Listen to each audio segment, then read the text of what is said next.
Welcome to CLMD Connect. In support to the Comprehensive Region-Led Learning Continuity Plan (LCP). I teach. Integrating technology academic community, the household. Ensuring every learner is safe and protected anytime, anywhere. Anchored on Sulong Idokalidad. This is DepEd Regional Office 11, delivering quality education across Davao Region.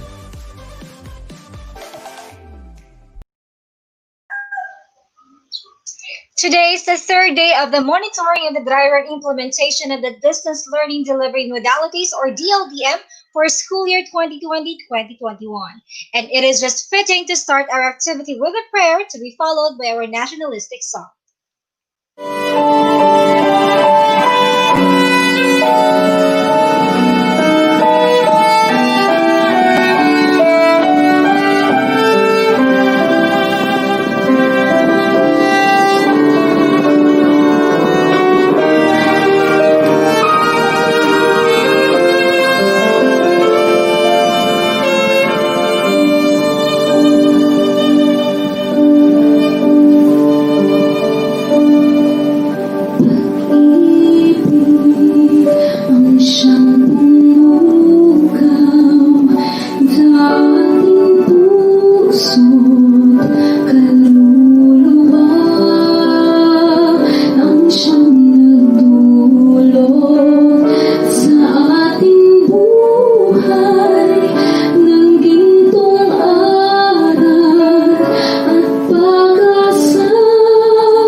Pilipinas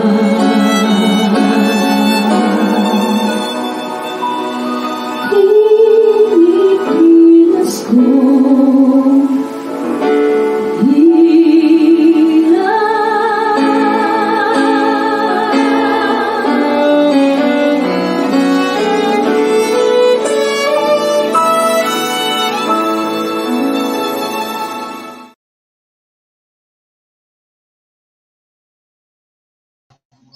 Magandang umaga po sa ating lahat. Ngayon po ay August 5, 2020 and ngayon ay ang ikatlong araw ng ating activity, ang monitoring of the dry run implementation of the distance learning delivery modalities or DLDM for school year 2020-2021 kung saan ang ating mga monitoring teams ay pupunta sa field sa mga identified schools all over Region 11 para bisitahin at i-monitor ang ginagawang dry run ng ating mga schools. At ngayong araw nga po ay ang naka-assign na pupuntahan ng ating mga monitoring teams ay ang divisions of Amati City, divisions of Davao Occidental, divisions of Davao Oriental, and division of Digos City. At bago po tayo magsimula, gusto ko lamang pong pasalamatan at i-recognize ang ating Regional Director, Madam Evelyn R. Catalvero, and our Assistant Regional Director, Madam Maria Ines C. Asuncion. Maraming salamat po sa inyong pagsuporta sa programa at activity ng Curriculum and Learning Management Division. And of course, ako pa rin po ang inyong lingkod na si Marjorie Noverillo from Curriculum and Learning Management Division of DepEd Regional Office 11, ang inyong makakasama hanggang Friday para maghatid ng live updates kasama ang ating mga field monitors. At ngayon naman ay babasahin ko isa-isa ang mga members ng monitoring teams na pupunta sa Mati City Division. Our team leader for Mati City Division, we have Dr. Janet G. Veloso with her members, Dr. Maria Liza Iberandoy and Dr. Danilo M. Kanda. For Davao Occidental Division, our team leader is Dr. Warlito Ihua. His members are the following: Dr. Analiza C. Almazan, Engineer Alan J. Maguindanao, and Sir John Arnel Villacorte. For Davao Oriental, we have Dr. Mary Jean Aldiger with her members, Dr. George Wong, Dr. Ronnie S. Mercado, Dr. Nelmalin R. Barnia, and Miss Juliet S. Nicolas. For Digo City, we have Dr. Marilyn B. Madrazo with her members, Dr. Jesselyn B. De La Cuesta, Dr. Cherry Ann D. Into, and Sir Geoffrey Bernabe. And of course, ang ating pong programa ay inline pa rin po sa programa ng DepEd Central Office na pinamagatang Handang Isip, Handa Bukas. At layunin po ng programa na ito na ipakita sa ating mga teachers, sa ating mga parents and learners na ang mga schools ng Davao Region ay handang-handa na sa pagbubukas ng klase ngayong August 24, 2020. At gusto rin naming bigyang highlight or bigyang pansin ang mga best practices ng ating mga schools at mga preparations na ginagawa ng ating mga school heads at ng ating mga teachers. At gusto din naming bigyan ng pagkakataon ng ang different schools division offices na makapag-benchmark ng mga best practices and ways forwards ng ibang mga division office para ma-apply sa kanilang mga division. Okay. And maya-maya lamang po ay makakasama natin online ang ating first live reporter para magbigay ng updates sa kanilang monitoring. But for the meantime, ay may papakita ulit kami na video presentation tungkol po sa distance learning modalities. Okay, so let's get to know more about DLDM with this video.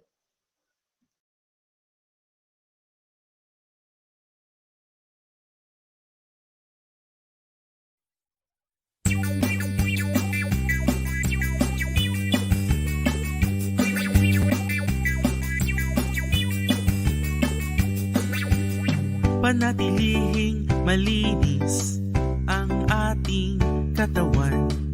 Resistensya natin ay dapat palakasin. Sama-sama, tulong-tulong, nating labanan ng COVID-19. Kaya natin to, wag lang matakot. Kung sama-sama ay walang problema. Palagi ang maghugas ng mga kamay gamit ang sabon at malinis na tubig. Sama-sama, tulong-tulong, nating labanan ng COVID-19. Kaya natin to, wag lang matakot. Kung sama-sama ay walang problema. Sa may sakit, ika'y dumistansya para di ka mahawa.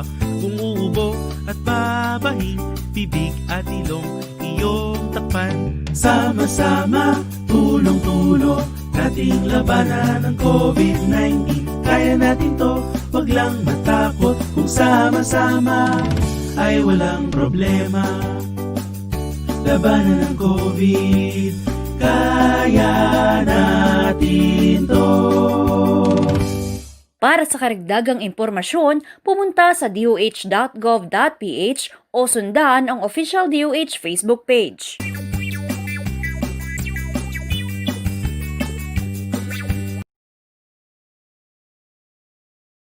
Laging handa!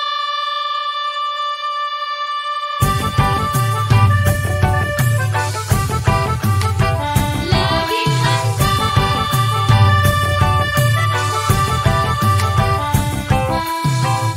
Baha, tagtuyot, sunog, lindol, bagyo, mga kalamidad na likas sa ating mundo. Napapahamak ang buhay at kabuhayan, kaya naman kailangan ngang paghandaan. Maging handa, maging alerto, tungkulin to ng bawat mamamayan. Kaya tara na, kilos na, lika na, tumulong tayo. Gawin na po ang karapat dapat na maging laging handa. Tara na, kilos na, lika na, tumulong tayo. Gawin na po ang karapat dapat na maging laging handa.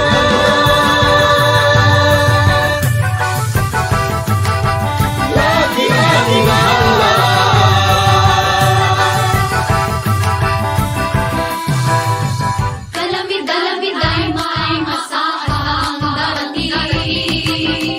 Sa di inaasahang oras, Kaya naman di na dapat hintayin. Unahan na hanap, hindi pagtatalanta. maging handa, maging alerto,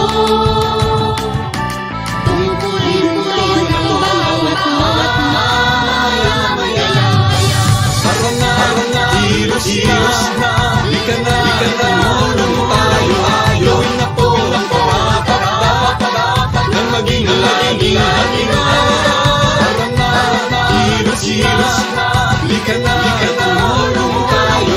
Gawin na po ang karapat dapat na maging laging handa.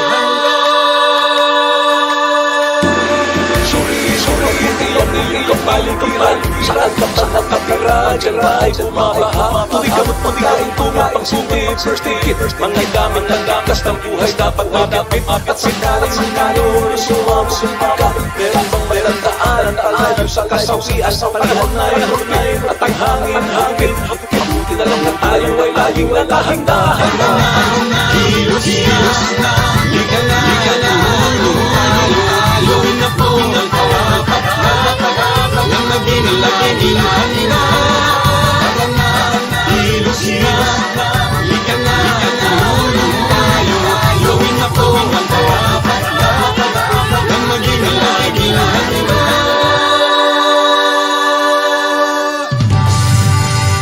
This message was brought to you by the Department of Education with the support of World Vision Development Foundation.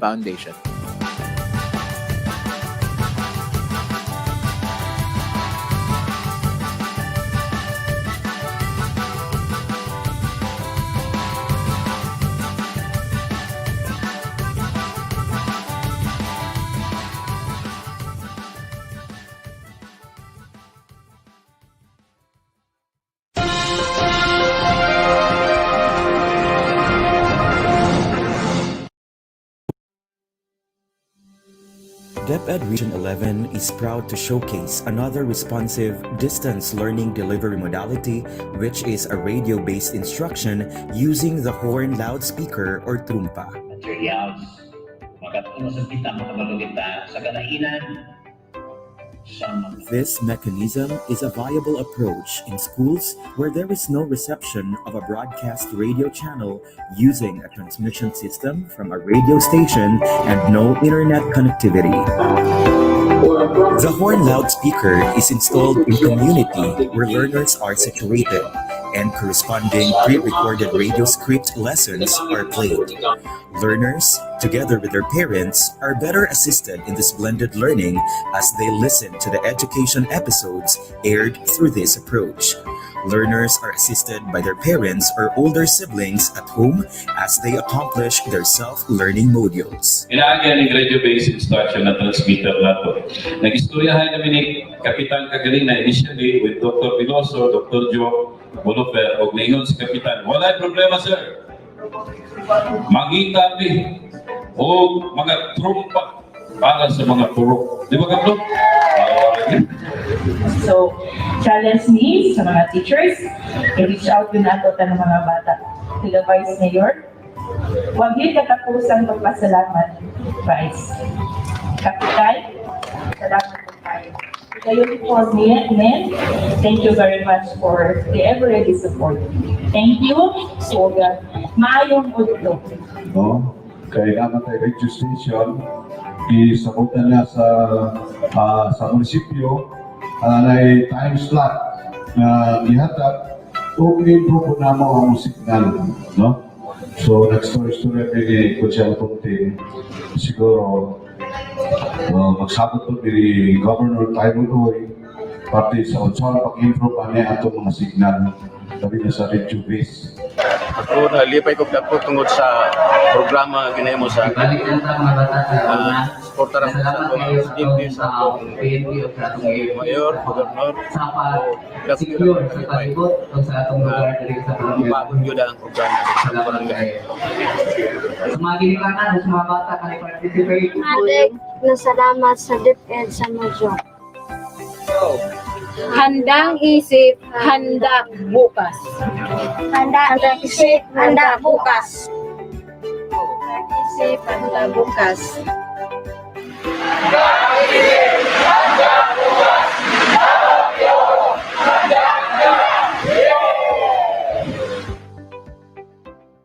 These are the distance learning delivery modalities of the Department of Education. A. Face-to-face. This is an instructional method where content and learning materials are taught in person. This allows for a live interaction between the learners and the teacher.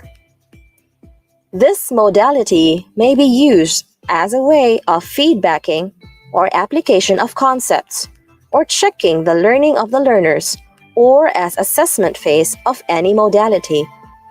This then be arranged and planned by the school management and teachers to ensure that the learning space is safe and the IATF DOH protocols are followed.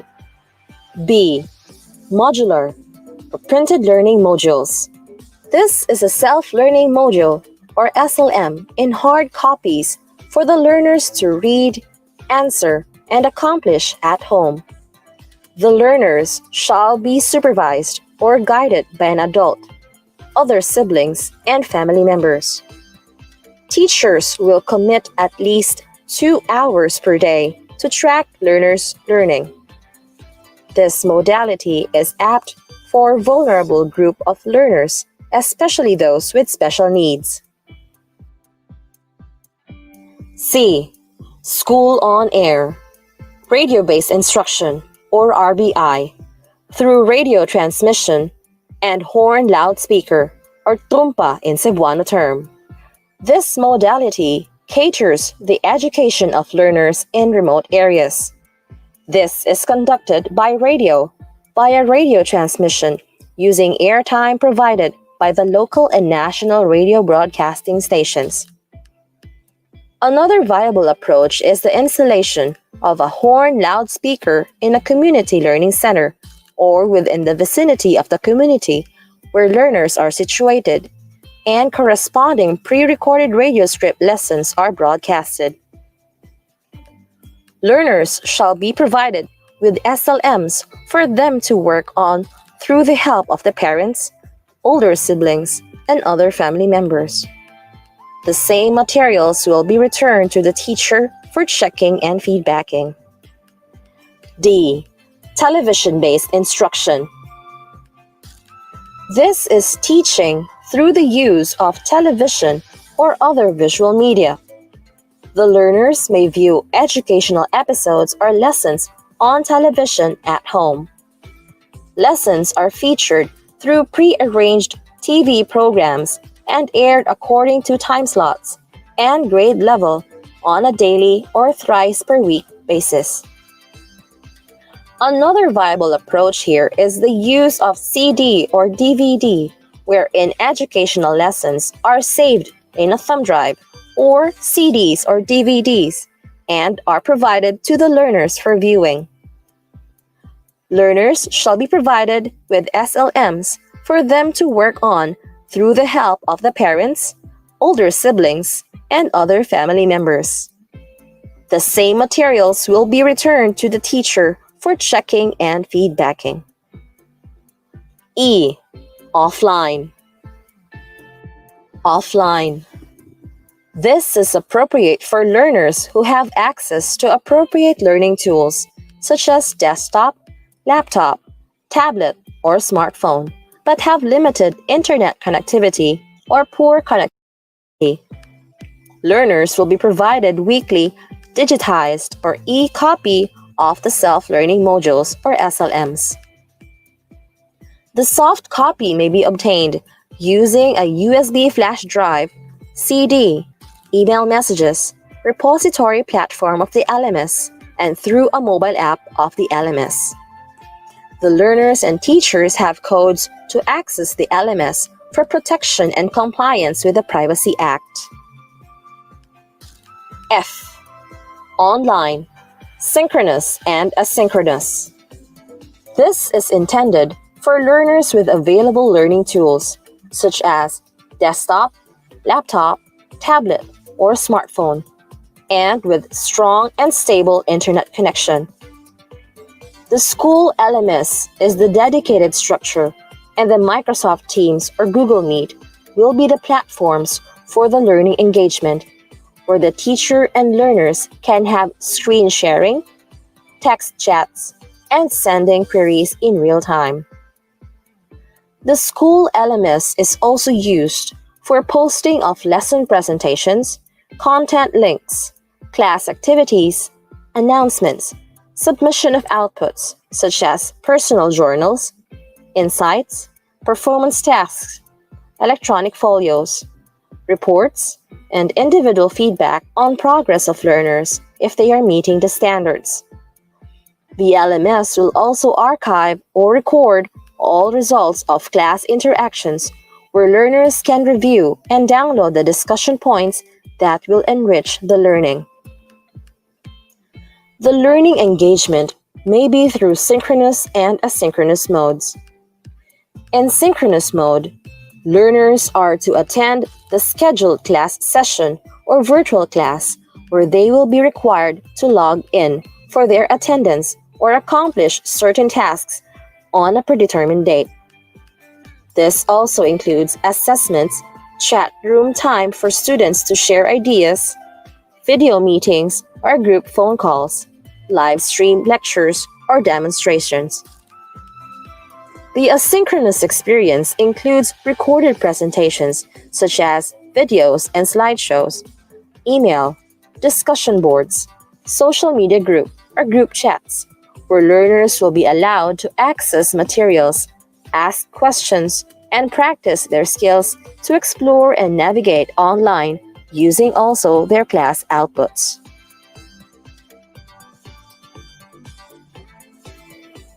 G. Blended remote learning. This is a combination of the modalities as cited in A, B, C, D, E, and F, depending on the choice of the learners or parents. With that, I hope I have conveyed all the different learning modalities. We are telling that DepEd is ready with this I Teach integrated approach. Yes, the context of the world is volatile, uncertain, complex, and ambiguous. And as member of this social development committee, there is no turning back with our plans. We will overcome. To God will always be the glory. Welcome to CLMD. Welcome to CLMD support to the Comprehensive Region-Led Learning Continuity Plan (LCP). I teach, integrating technology academic community, the household, ensuring every learner is safe and protected anytime, anywhere. Anchored on Sulong Idokalidad. This is DepEd Regional Office 11, delivering quality education across Davao Region.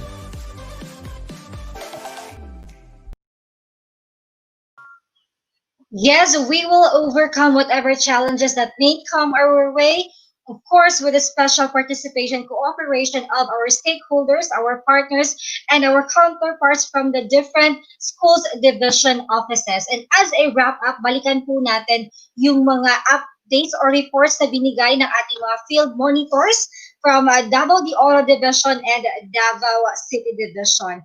Ang team nila Dr. Janet Veloso na bumisita sa Division of Davao de Oro, pumunta po sila sa mga schools ng Nabunturan and Laak National High School and Mangayon Central Elementary School. At ang mode of modality po na ginagamit ng ating mga learners doon ay ang radio-based instruction with a special participation and partnership with the Z Radio. Nais po namin pasalamatan once again ang ating mga stakeholders from the province of Davao de Oro, from the barangay level up to the provincial level. Maraming salamat po sa inyo sa patuloy na pagsuporta sa mga programa ng Department of Education. And of course, nais din po namin pasalamatan ang Schools Division Superintendent ng Davao de Oro, SDS Euphemia T. Gamutin, and our Assistant Schools Division Superintendent, Ma'am Feby Gay L. Refamonte. Kasama na din po ang CID Chief ng Davao de Oro, Dr. Jose T. Bolofer, our SJOD Chief, Ruben Reponte, at sa ating mahal na Mayor ng Davao de Oro, Mayor Maricel Colina Vendiola, Honorable Vice Mayor Cesar Colina.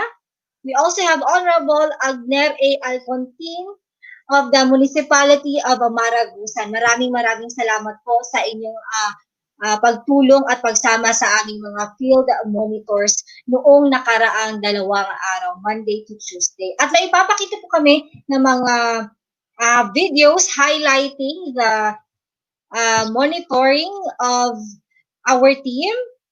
Maipapakita po kami na footage maya-maya lamang po, at habang hinihintay po natin ang ating signal ng ating controller, nais ko din pong pasalamatan once again ang team po sa Davao City. Maraming salamat sa mga tumulong at nakiisa sa aming dry run implementation noong Monday hanggang kahapon. Ang team po nila Dr. Roy Enriquez kasama ang kanyang mga members na sila Dr. Danilo Arduino, Dr.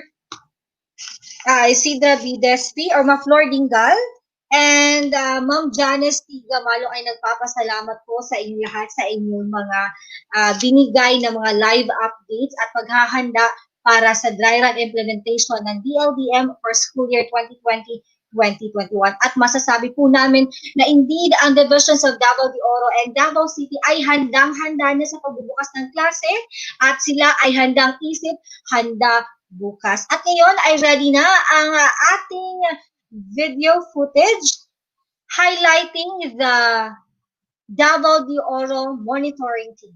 Please watch this.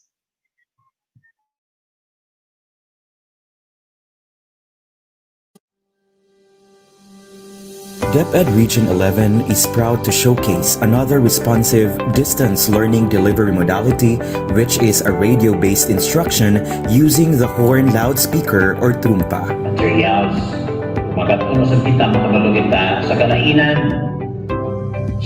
This mechanism is a viable approach in schools where there is no reception of a broadcast radio channel using a transmission system from a radio station and no internet connectivity.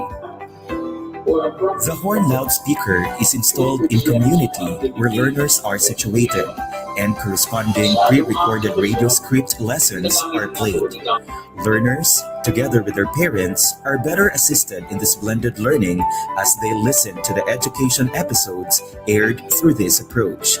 Learners are assisted by their parents or older siblings at home as they accomplish their self-learning modules. Inaagyan ng radio-based instruction na transmitter na to.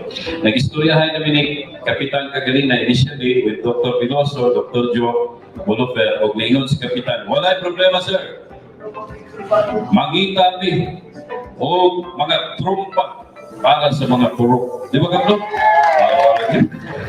So, challenge me sa mga teachers, i-reach out yun nato ng mga bata. Sila Vice Mayor, huwag yun katapusan pagpasalamat, Vice. Kapital, salamat po tayo. Kayo po, men, thank you very much for the ever-ready support. Thank you. So, maayong udlo. No? Kaya naman tayo registration, isabutan na sa munisipyo, na time slot na ihatag, o i-improve po naman ang signal. No? So, nag-story ni Kutsel Tonting, siguro, magsabot po ni Governor Tyrone Hoy, pati sa unsang pag-improve pa niya itong mga signal, sabi na sa radio base. Ako nalipay ko dako tungod sa programa ginahimo sa supporter sa barangay. Sa mga ginikanan sa mga bata ka participate.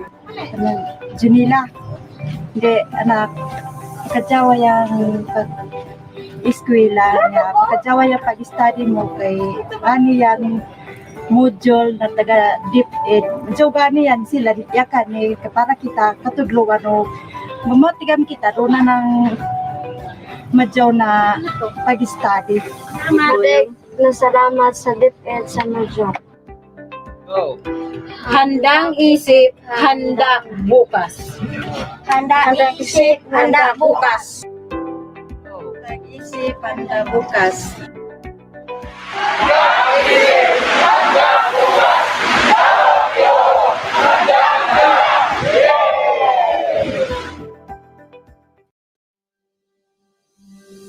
DepEd Region. Once again, we would like to thank Mayor Maricel Colina Vendiola, Honorable Vice Mayor Cesar Colina, Senior and Honorable Agner A. Alcontin of the Municipality of Maragusan. We also would like to thank once again SDS Eufemia T. Gamutin, ASTS Febigay El Refamonte, our CID Chief Jose T. Bolofer, SGOD Chief Ruben Ponte, and the Barangay Captain of Barangay Bahi, Honorable Paladin, and technical team headed by Sir Ralph Cabanyag with the assistance of voice recorded Mr. Given Hinampas. Maraming salamat po sa inyong kooperasyon at tulong na binigay sa DepEd Regional Office 11. Once again, thank you so much.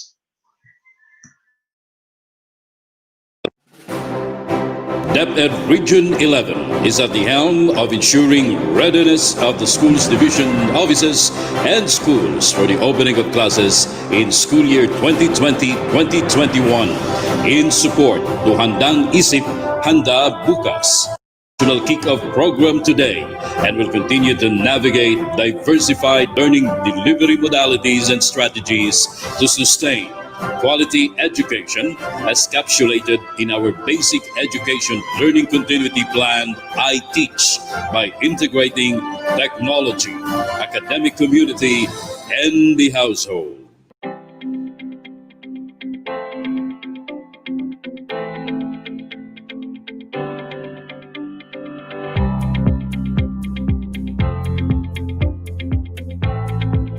Hello kids! I'm back! This Mintal Comprehensive High School supports Department of Education and its call for quality education amidst COVID-19 pandemic. MCH, ICT, and EIM, all anchored to DepEd's inclusive education. Also,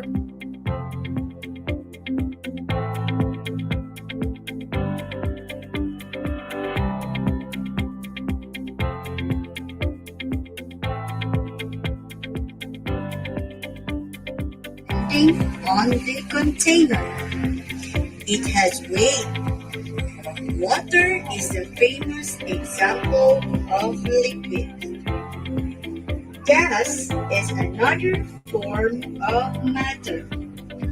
It cannot be seen, but we are happy that the Oro, for instance, as I am here today.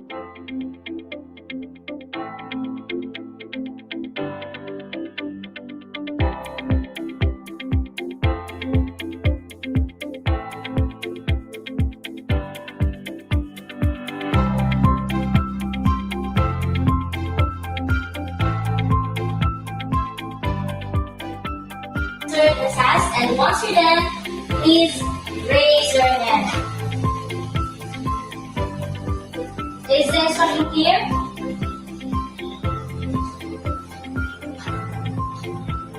Doreen, Mike, and Keith.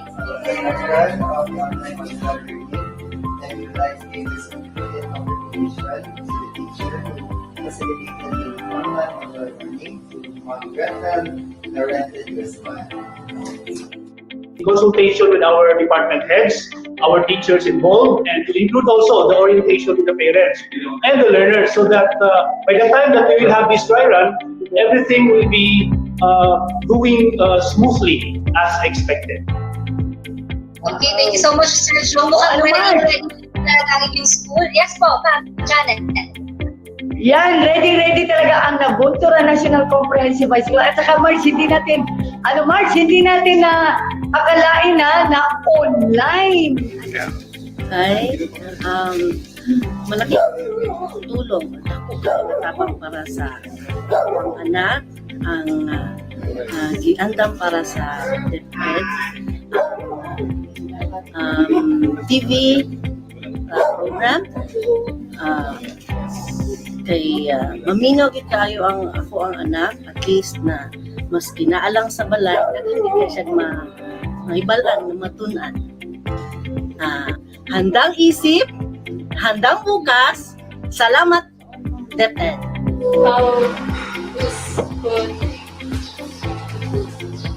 How this could improve my learning is that for me as a visual learner, them thinking of screen sharing this like in PowerPoints, it helps me understand things better. Handang isip, handa bukas. Thank you, DepEd.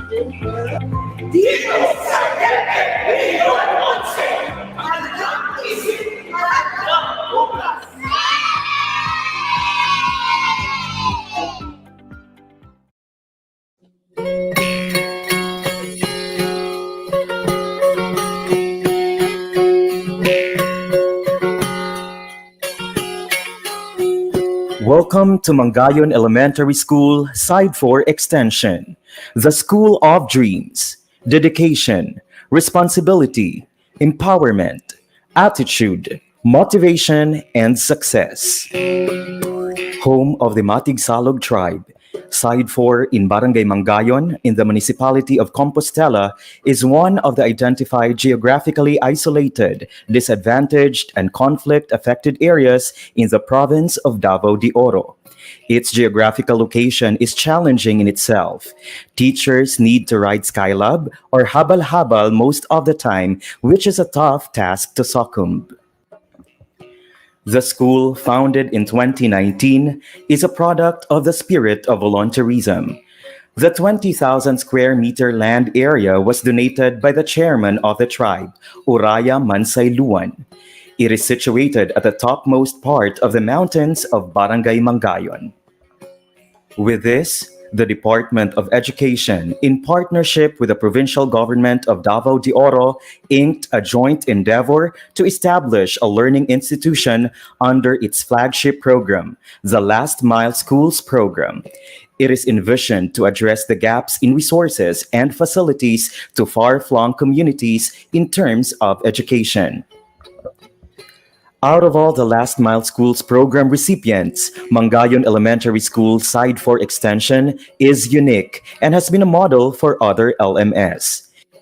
In the light of the current COVID-19 pandemic, with schools around the country being closed and face-to-face classes are prohibited, the school is now facing a gallant task to provide quality-assured educational experience in the new normal.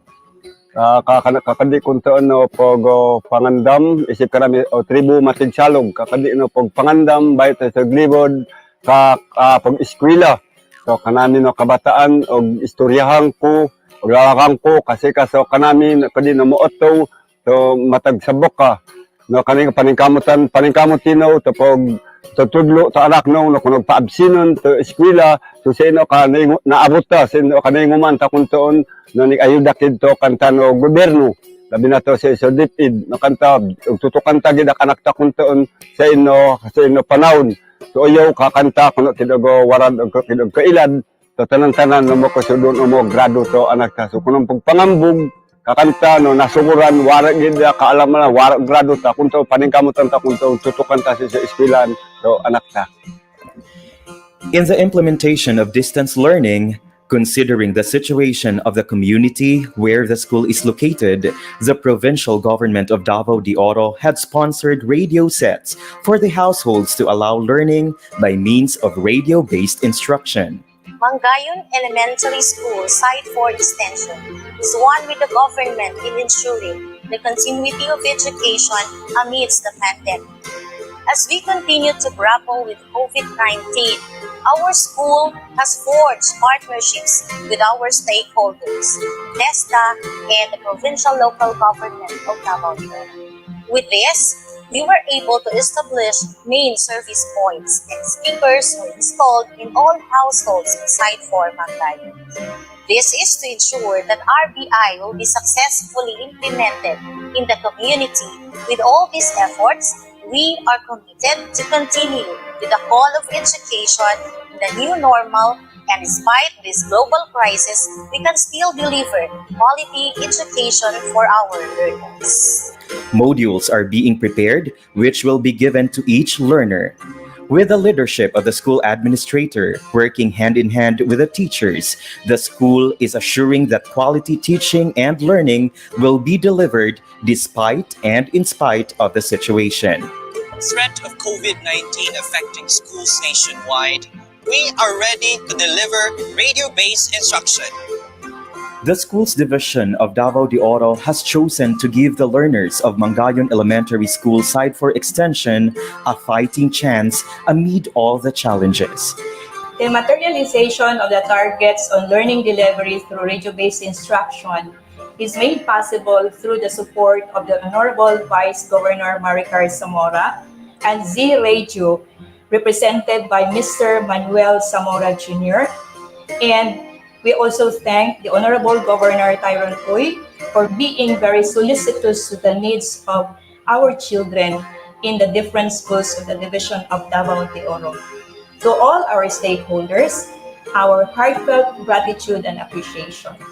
Dito sa Mangayon Elementary School, Site 4 Extension, handa kami para sa school year 2020 to 2021. Handa isip, handa bukas! Yay!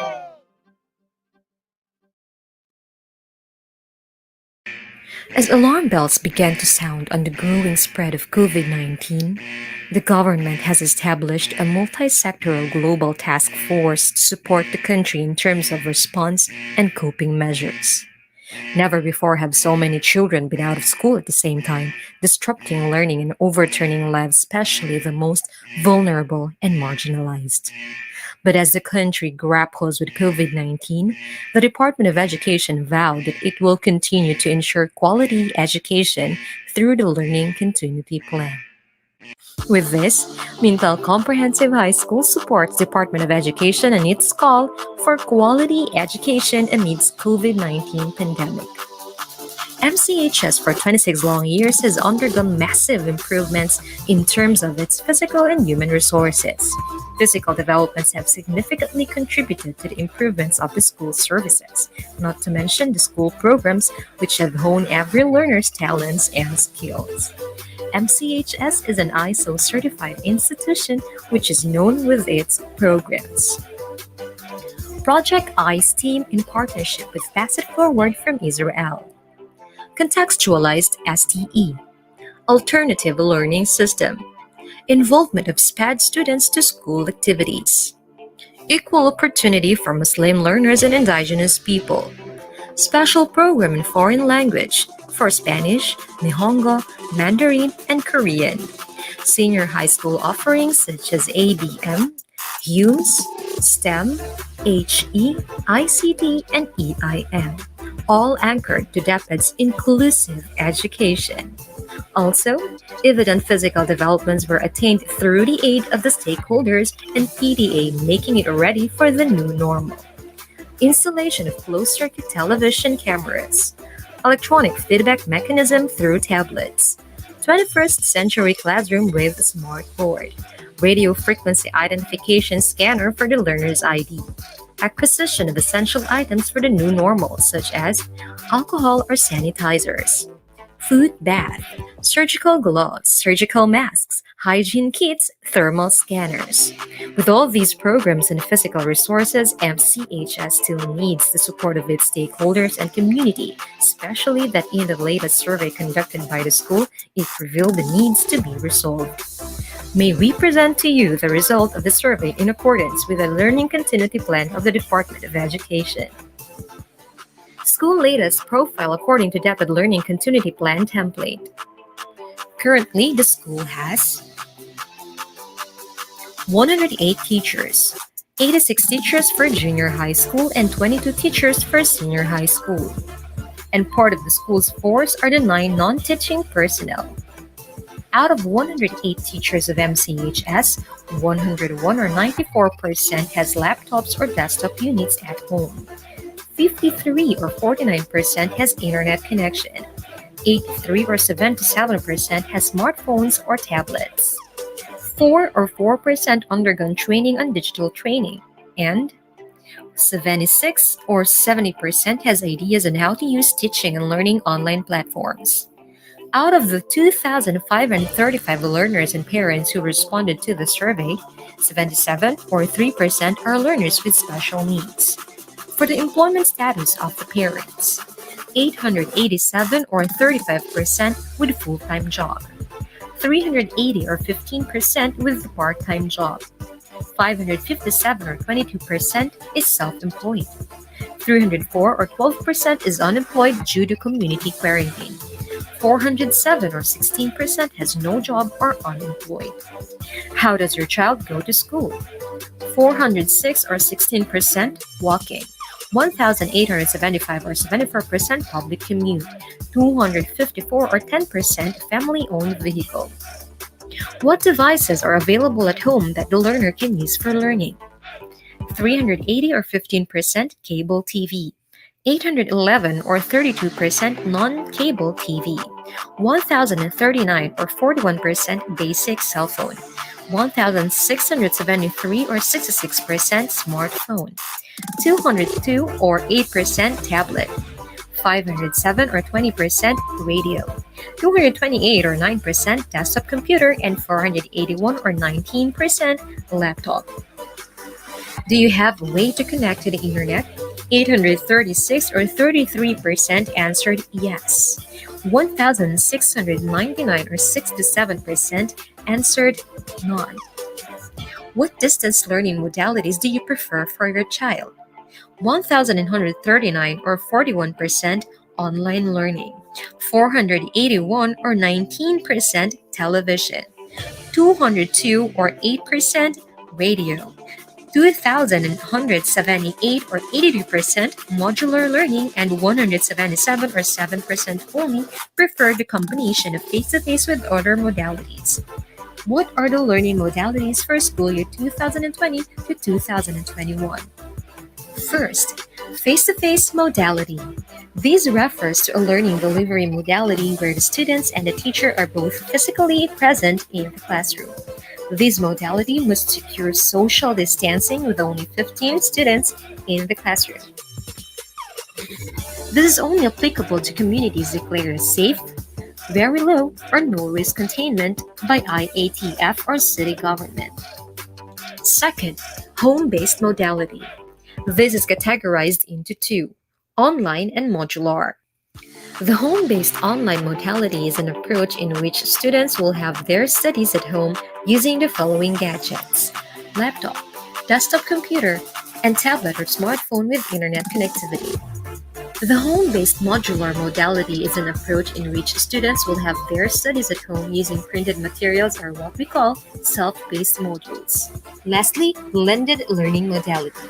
This refers to a learning delivery that combines face-to-face with any or a mix of online learning, modular distance learning, and TV or radio-based instruction.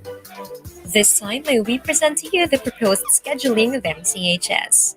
When face-to-face learning will not be allowed, the schedule for the distance learning, modular, and online learning will be assigned in certain days of the 5-day class week. When face-to-face will be allowed, the schedule for the blended learning of each grade level will be as follows. Grade 7 will report to school on Mondays. Grade 8 will report to school on Tuesdays. Grade 9 will report to school on Wednesdays. Grade 10 will report to school on Thursdays, and grade 11 and 12 will report to school on Fridays. The other 4 days will be for modular and online distance learning. Assessment and giving feedback.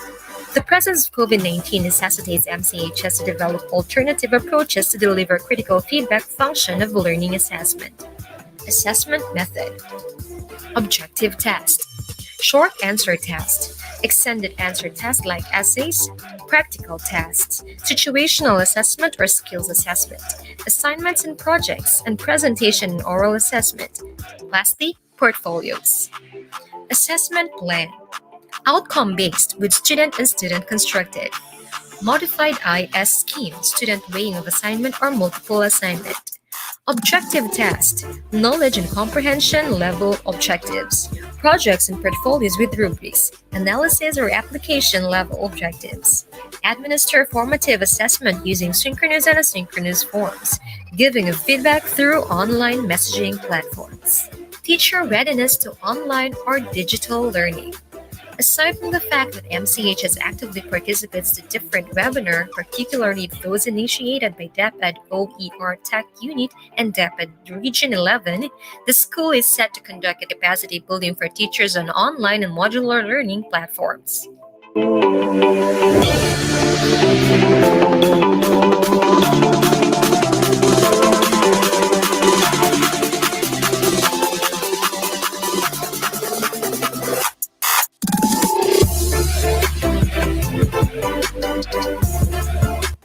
MCHS Health Protocols. The school adheres to the health protocols as mandated by the Department of Health through the IATF guidelines. Physical distancing will be implemented. Sanitizers, foot bath, and thermal scanner are already available at the school's premises. The school will politely refuse entry to those who will register a high temperature when scanned. Every person who enters the school needs to wear a mask and sanitize at all times. A monthly disinfection will also be done in all classrooms, offices, and other places in the school.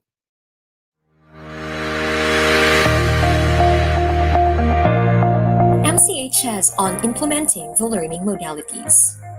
Exemplary teaching comes with exemplary readiness. In the light of the school's learning continuity plan, MCHS is new normal ready. Long before this pandemic, Pintal Comprehensive High School is already exposed to the online teaching learning interaction. Our ICT teachers really used with the Google Classroom. Also, majority of the MCHS teachers are adapted to change with and so with our learners. But there are some underlying factors, especially on the connectivity and some resources, But we possibly did make it happen to really experience that online teaching. I must say that Mintal Comprehensive High School is online already. Or, I mean, we are into it. Uh, we dare now to experience, to go away with a face-to-face learning interaction, or what we call the traditional one.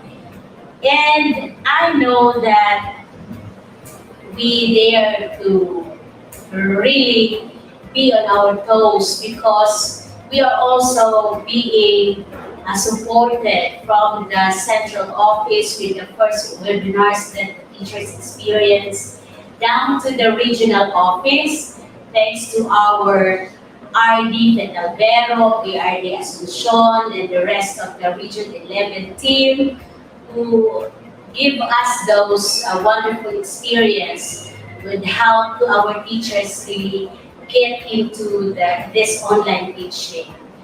And we would like also to thank our division superintendent, Dr. Juliana, with our ASDSS, Dr. Camporedondo and Dr. Basmanaay, with our EPS and our SGO chief, Ma'am Nabalie, and our CI chief, Dr. Sipra, because they are really give us this encouragement to really explore more on the modalities.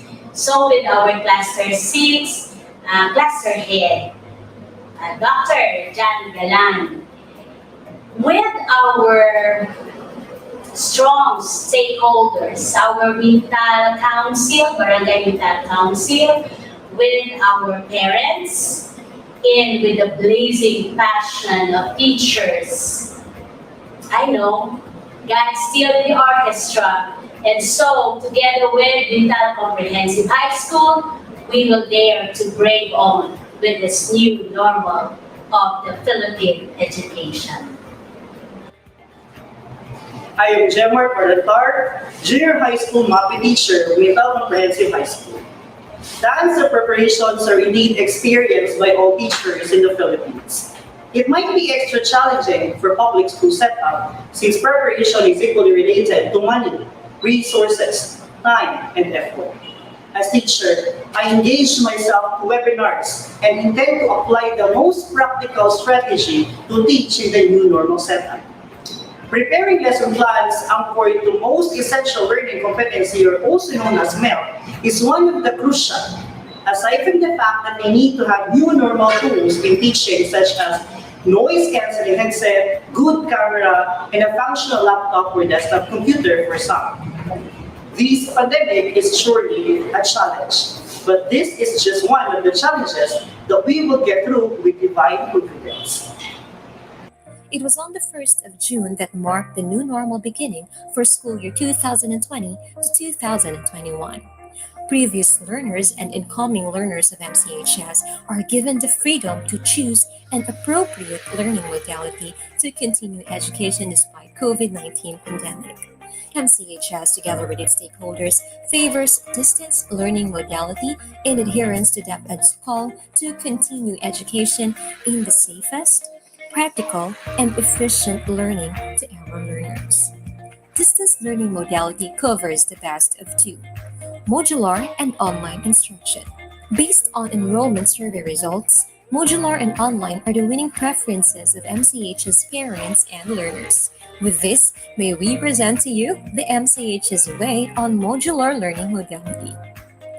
On modular learning, department heads will download and will secure copies of self-directed modules to be distributed to class advisors. Class advisors will receive printed copies of self-directed modules that will be recorded in their SF4. Learners' parents and guardians will get the copies of self-directed modules following the health protocol.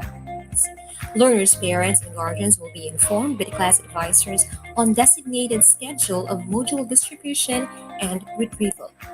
The returned modules will be checked and reported weekly by subject teachers.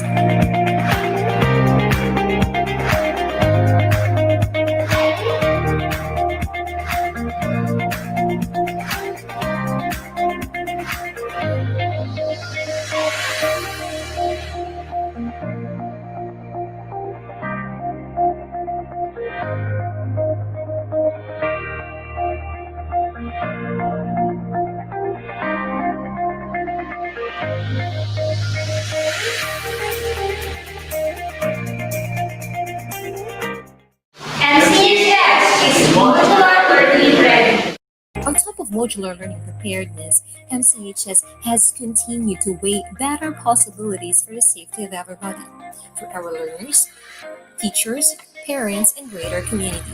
As a result, MCHS and its stakeholders promotes online learning. Ako si Leonora Malod, ina ni Chris Bibora na nag-aaral sa Mental Comprehensive. Bilang isang magulang, susuporta ako sa dito lang sa bahay ang pag-aaral ngayon dahil makita ko ang aking anak, masusuportahan ko, matutukan ko ang kanyang pag-aaral. Yun lang, kailangan ng internet connection or internet access. Pero susuporta ako. Hanapan ko ng paraan para lang ma pagpatuloy ang kanyang pag-aaral at sa tulong ng kanyang mga guro. Susuporta ako bilang isang magulang. Mental Comprehensive High School offering online lessons during the pandemic or during this COVID-19 crisis is a very welcome news. Mental Comprehensive High School is one of the very few public schools who have made preparations and who's doing, or who, the teachers, everyone involved is doing what they can to offer different options. Many, at least 3 options to our students. But offering an online learning platform for the students, I'm very comfortable with it because I think most parents are very concerned now with the possible exposure of their children to the virus. You know, from many people. If example, there was no online learning platform. If there's only modular, then the students will still have to go somewhere, ride a jeep or maybe ride a tricycle, and then expose themselves to the virus or to other people. But being in the safety of one's home, seeing that your child or children are focused, on their laptops, listening to their teacher, and you can monitor them. And then when they are hungry, even if it's not recess time in the schedule, you can give them snacks or water. Yeah, and you can make the experience a truly comfortable and a conducive experience. As a parent, that is a very welcome news. So the number one issue for most parents now is again safety. We want to survive. We want to get through this pandemic in the best possible way. And again, just because there is a pandemic, it does not mean that everything has to stop. Education is an everyday process.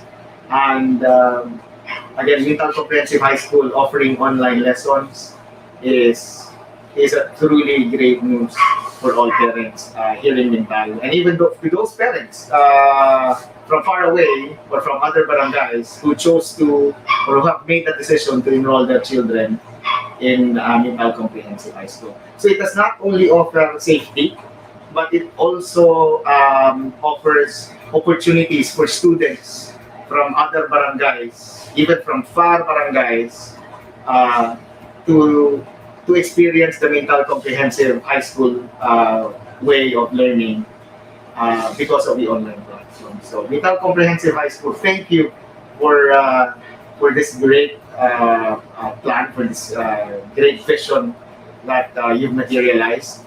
This will help a lot of families. This will allow a lot of students to experience and know the reason why Mental Comprehensive High School is why it is one of the, if I may, for the lack of word, and my apologies for the lack of word, one of the big names in giving education to our young learners. So thank you very much. Do great, and please never tire of thinking of great ways, remarkable ways to educate and to impart learning to our students. On online learning, subject teachers will download an electronic copy of the self-directed module. Subject teachers will conduct parent learning virtual orientation. Learners will receive an electronic copy of the self-directed module. Subject teachers will craft a lesson presentation out from the module. Subject teachers will utilize the learning management system to supplement interactive quizzes and assignments done by the learners. Subject teachers will have a recorded copy of their presentation so that learners can revisit the lesson at his most convenient time.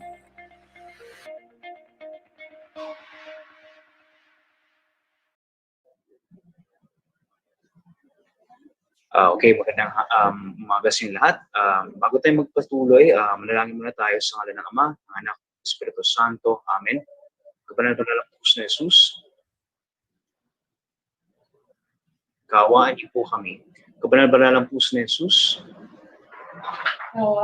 Kaawaan niyo po kami.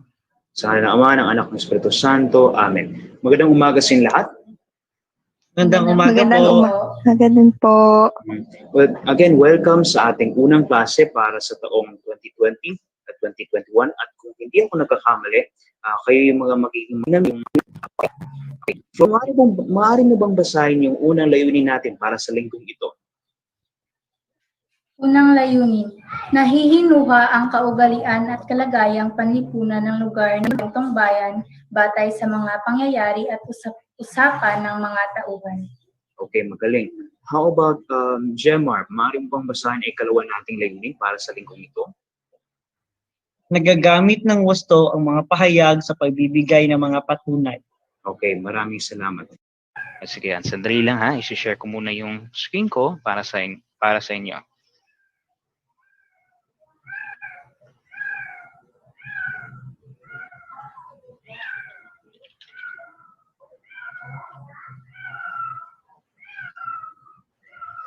Ayan. So, Floor, ang pangalan o ang pamagat ng larong ito, alam niyo na siguro yung pamagat nito. Ang pamagat nito ay 4 pics, 1 word. Sa iyong tingin, sa iyong palagay, Floor, magaling ka ba sa larong ito? Siguro. Siguro, okay. So, anong level ka na dun sa 4 pics, 1 word mo sa phone mo? 200. Hindi ko na maalala. Hindi mo na maalala sa kagrabe nito. Okay, magaling. Okay, ngayon, bibigyan kita ng pagkakataon para sagutin ng mga nasabing puzzles. At kung makakuha mo ito, ay congratulations yung ibibigay ko sa inyo. Okay? Okay. Yes po. Good. So magsimula tayo sa una nating puzzle. And 3, 2, 1, go.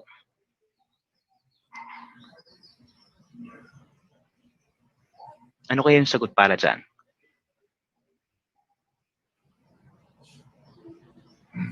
Bana. Tingnan natin kung tama ba. Tama ba? Very good. Congratulations. Ang tamang sagot para dito ay bana. Well, paano mo nasabi o ano yung sabihin natin nagpa-trigger sa iyo o nagpabigay ng hinwa sa iyo na yung tinutukoy dito ay ang bana? Itong litrato ng isang lalaki na may karga na isang bata. Eto. Sige. Magaling. Ngayon, punta tayo sa susunod na puzzle. Ano kaya yung salitang pinapahula dito sa susunod na puzzle?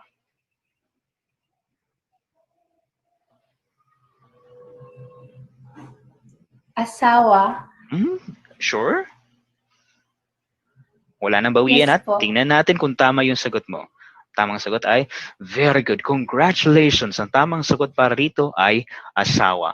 At kung mapapansin mo, yung mga salitang nandito sa ating 4 pics 1 word ay may koneksyon o ugnayan sa ating tatalakaying pabula o kwentong bayan sa hapong ito.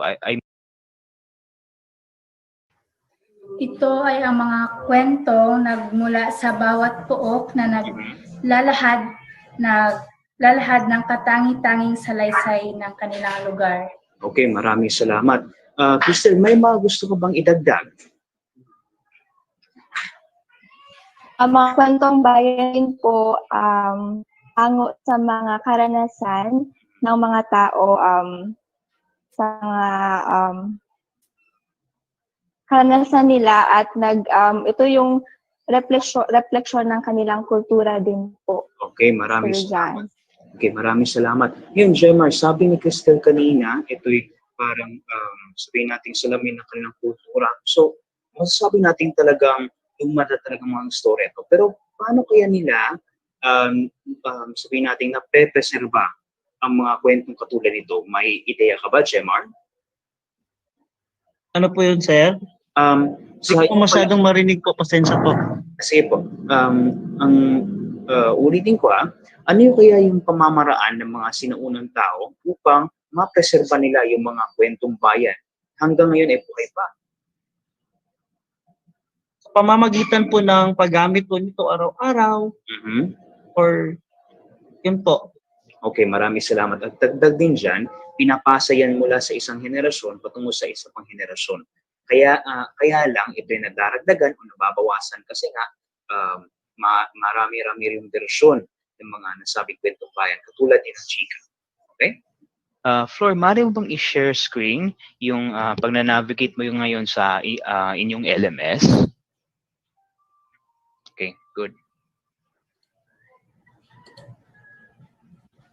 Ayan. So, ang gagawin mo first, i-click mo yung subukin natin na nasa ilalim ng tab na Lunes. Tapos, scroll down.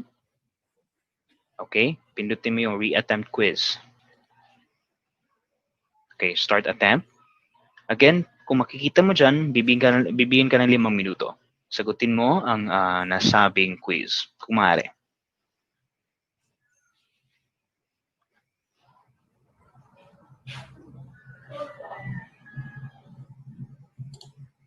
Okay, good.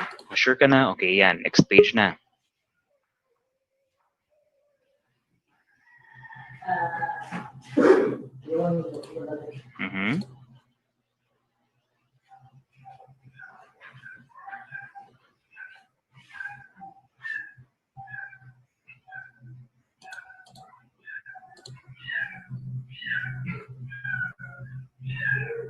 Okay.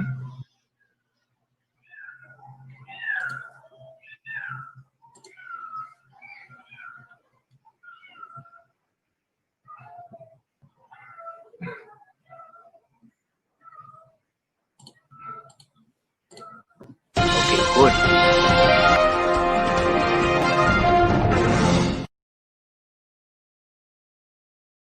At patuloy pa rin po ang ating live monitoring sa dry run implementation of the distance learning delivery modalities for school year 2020-2021.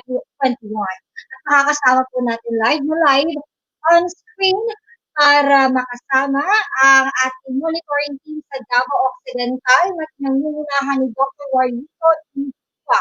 Hello, Sir Hua. Hello, good morning, Miss Marjorie. Kumusta ka na? Nandito kami ngayon sa... Hi, hello, good morning. We are here now in Heraclio Castro Memorial National High School, Santa Maria, Division of Davao Occidental. And with me, nandito sa tabi ko si Ma'am Analisa Almasan, ang Good morning, Ma'am Ann. Office. Nandito rin si John Villacorte, no, from ESSD, ang ating DRRM coordinator. And ang mamahawak ng ating kamera ngayon, si Sir Paul Maguindanao. And then, kaya kasama ko, ito yung team para sa Davao Occidental. Yeah. And we are very happy for the warm welcome na pinakita ng faculty and staff administration ng Heraclio na Casco Memorial National High School. And then, nandito rin si Sir Jason de los Reyes, ang school principal ng eskwelahan na ito. Okay. Nandito rin si Ma'am Au, no, Minorida, ex ng Davao Occidental. Si Sir Anticristo, okay? Si Sir Anticristo, chief ng CID. Kaya kumpleto full course ang Davao Occidental March. Ang galing-galing. So, yes, sir. Ngayon, andito kami ngayon para mag-monitor. Yes, mag-monitor ng ating LDM, no? Yung kanilang mga modalities na kung ano yung kanilang i-apply na modality para sa darating na pasukan. So, we will be able to have the monitoring at the same time. Yes, Marge. Pwede po ba nating makausap Yes, ang kanilang principal na si Sir Jason de los Reyes, sir? Okay, so si Jason, okay, nandito po. Good morning po, Sir Ma'am Margs. Good morning po, Sir Team, Jason. no? Team from the Regional Office Bago Good po ako morning, mag Ma'am Marks. yes po, good morning sir. Bago po ako mag throw ng question sir, nais ko lamang pong sabihin na very good that you are wearing your face mask and face shields at nakikita din po namin na you are practicing physical distancing. Okay, so good job po sa inyo dyan sa Davao Opo. Occidental. Sir, we would like to know, dyan po sa inyong school, Heraclio Casco Memorial National High School, kung kamusta po yung ating number of enrollees and kung ano-ano po ba yung preferred na learning modalities ng ating mga learners dyan. Again, good morning. With regards sa enrollment po namin, Ma'am Marge, yung totality po ng enrollment namin is umabot ng 3,221.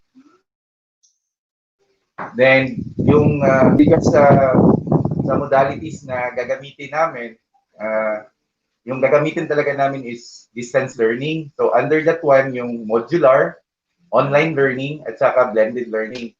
Yung mga bata na pumili sa modular learning po ay umabot ng 2,364.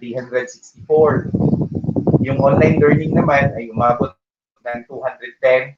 At saka yung blended learning ay umabot ng 647 po.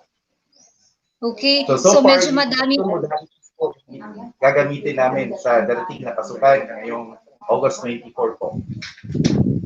Okay, Yes, thank you so Ma'am. much for that data, sir. Sir, so medyo madami po yung learners na pumili ng modular learning. We would like to know, sir, kung paano po yung sistema ninyo with regards to the delivery and retrieval of the modules. Ang gagawin po namin sa modular po,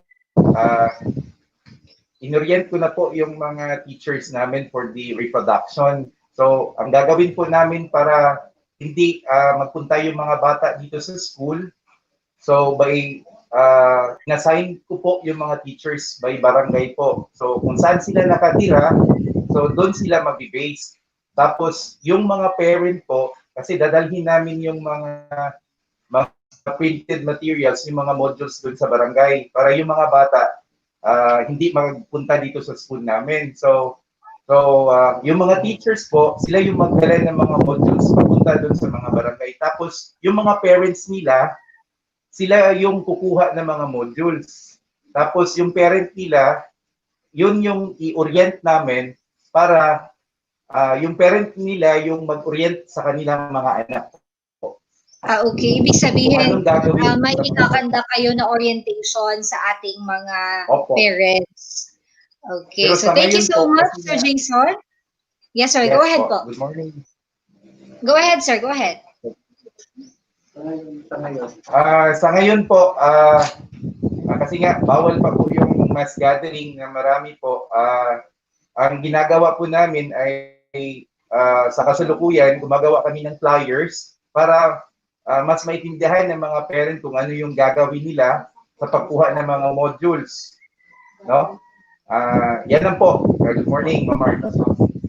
Thank you so much, Sir Jason. So, I believe isa yan sa mga best practices na ginagawa po ninyo sa inyong school, yung paggawa ng mga flyers and orientation sa mga teachers. So, good luck po sa inyong gagawing orientation sa mga teachers and we're hoping for the full participation and cooperation ng ating mga magulang ng ating mga learners. Maraming salamat, Sir Jason.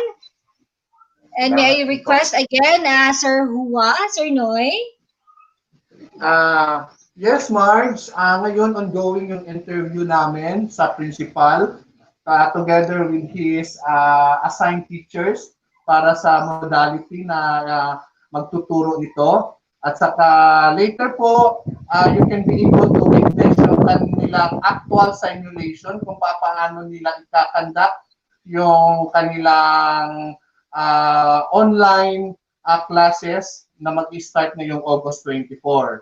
So, ngayon po, nagkakaroon muna kami ng konting interview and then later, pupunta kami sa isang classroom para titingnan namin kung paano nila ikakandak yung kanilang modality.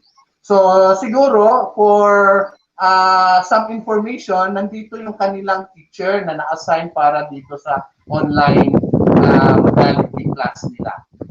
Kindly introduce yourself, sir. Hello po, good morning. I am Nerwin Zapanto Saboro po, a senior high school teacher.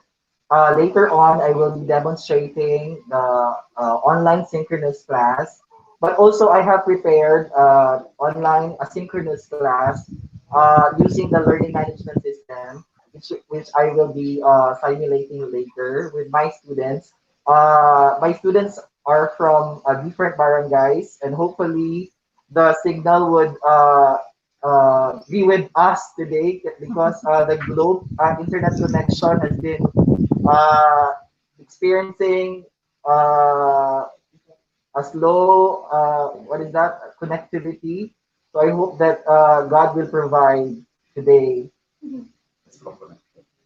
So Okay, that's think it po. positive lang po tayo sa internet connection, sir, ano? Sir, I'd like to ask, sir, since you are using LMS or the learning management system, how about the other online platforms na nagagamitin ninyo when you are going to give your instruction to your learners? Are you going to use Google Teams or Microsoft Teams po?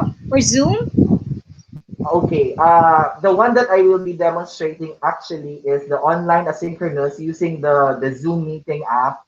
And while I after the online asynchronous, I will also be presenting the online asynchronous using the LMS. So at first I'll be using the Zoom, but unfortunately I have not yet subscribe to a monthly plan. It's still a free download which has 40 minutes uh, running time. So I should be sending link to every now and then to my students. So that's it po. Okay, Sir Nerwin, oo. Yes po. Yes po. Baka sakaling makatulong yung ating partners or stakeholders with regards to the monthly subscription of Zoom. Okay, so Sir Nerwin, I believe na naka-join ka or nakasali ka sa orientation na LMS last week, if I'm not mistaken, or last month. Tama po Yes. ba? Yes po, yung LMS ng central office po. And I was able to attend also the RTOT, the Regional Training of Trainers. But the one that I'll be using is the LMS in the central office, yung sa DepEd talaga, yung sa central system. Okay, so God bless and good luck sa iyong demonstration mamaya, Sir Nerwin. Sana po ay maging successful ang inyong demonstration at sana ay makipag-cooperate ang ating internet connection dyan sa Davao Occidental. Maraming salamat, Sir Nerwin. Thank you po, Ma'am Marge. Okay, Marge. So, ngayon, we will continue our interview with the principal as well as sa kanilang teacher. And then, according to the principal, magsasubscribe na daw sila ng internet connectivity. No, ongoing na yung kanilang procurement. So, kaya hindi na matatakot si teacher na sa kalagitnaan ng kanilang klase mapuputol ang connection. So, maganda naman yung internet connection dito sa Santa Maria, Division of Davao Occidental. Okay, maraming salamat, Sir Noy, with the rest of your team. Kasama niyo syempre si Dr. Annalisa Almazan, and we also have there our Chief of the CID of Davao Occidental, Sir Felix Anticristo. Hello, Ma'am Anne. Hello, Sir Felix. Good morning po. And also, good morning kay Ma'am Aurora Meliorida. Maraming salamat sa pag-accommodate po ng ating regional monitoring team. Ayan, good morning po, Sir Felix. Do you want me to say something? Yes, sir. How Please many go words ahead, am I sir. supposed We'd to love say? to hear you po. Good morning, Ma'am. I am very happy for the visit of our monitors coming from the regional office. You have chosen very nice guys, very nice. Our visitors, Ma'am Ms. Almasan. Ano? Doy, okay. Klaro yung mukha ko, Marge. Nawala ko sa kwan. So, Yes, sir. Yes, sir. I hope that we can finish with our dry run today with 9 schools. Kasi yung problema namin dito yung mga topologies of some of the schools. Kasi some of the schools which are we will be having which are having our dry run today, some are in the hinterland schools. So sana, anyway, we still have time for tomorrow. No? We still have time tomorrow. So I hope that these modalities will as planned will be successful as planned with the secretary and the regional personnel.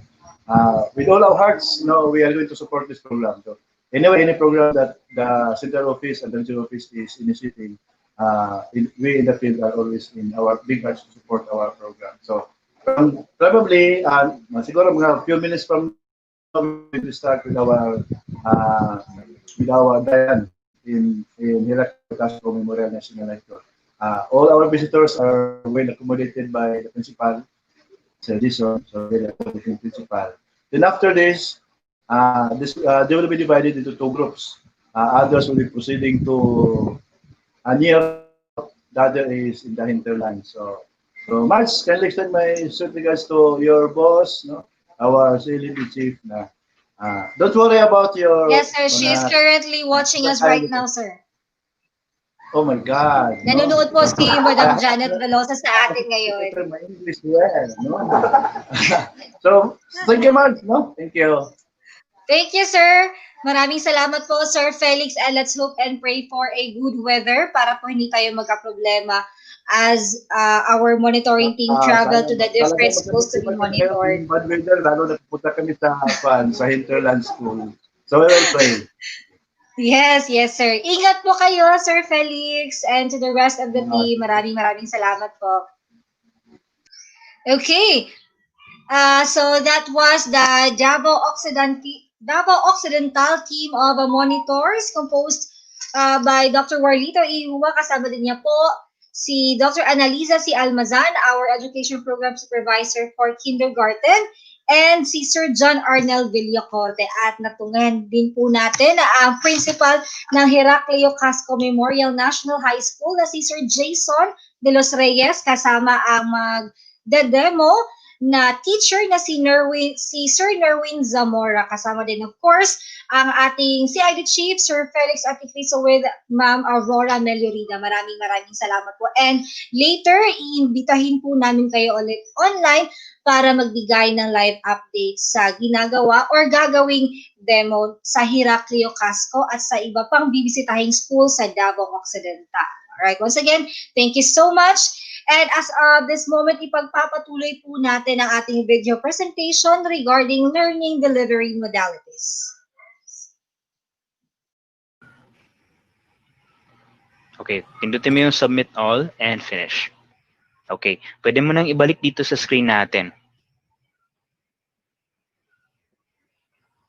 And kung napansin natin, wow, very good. Congratulations, may perfect score ka. Talagang nag-aaral ka talaga from every now and then. Good.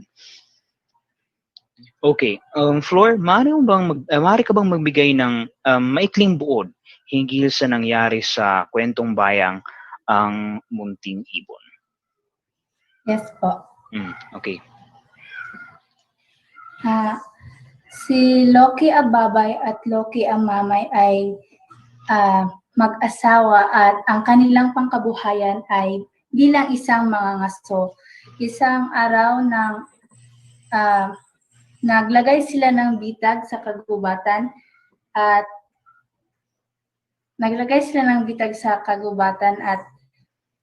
hinayaan nila ito ng isang araw. At nang pumunta si Loki Amamay, bumalik siya doon, ay laking gulat niya na ang nahuli lang niya ay isang maliit na ibon at ang nahuli ni Loki Ababay ay isang mataba at malusog na usa. Kaya noon, pinagpalit niya ito at bumalik sa kanilang bahay. At kinaumagahan, ah, tinawag niya si Loki Ababay para puntahan at tingnan kung ano ang kanilang mga nahuli at laking gulat din ni Loki Ababay na ang kanyang nahuli lang ay isang maliit na ibon at ang nahuli ni Loki Amamay ay isang mataba at malusog na usa. At ang usang nahuli ni Loki Amamay ay kanya lamang sinolo at hindi niya binigyan ng kanyang asawa.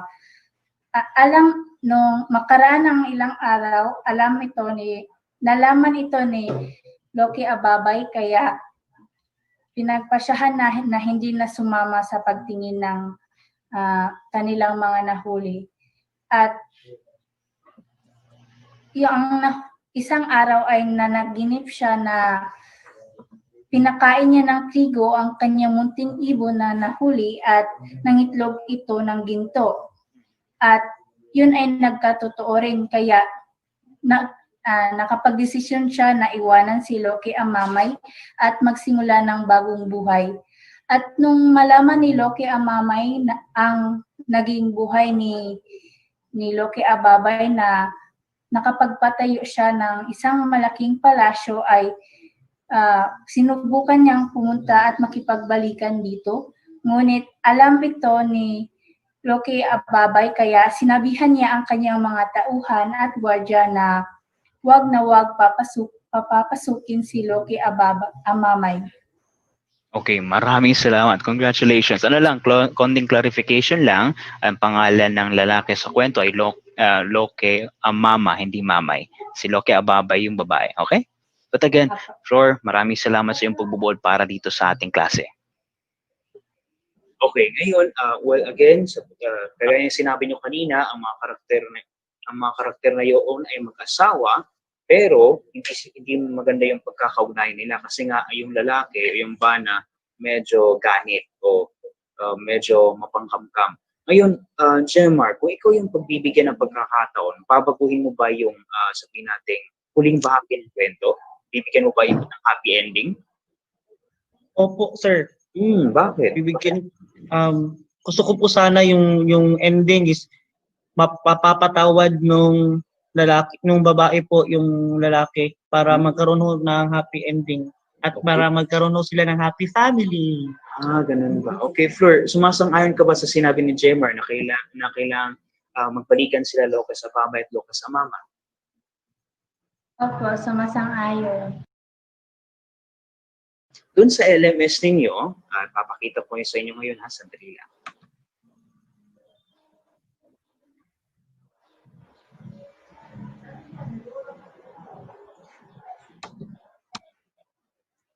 Okay. Sa loob ng LMS nyo, makikita nyo ito. Dali lang ha.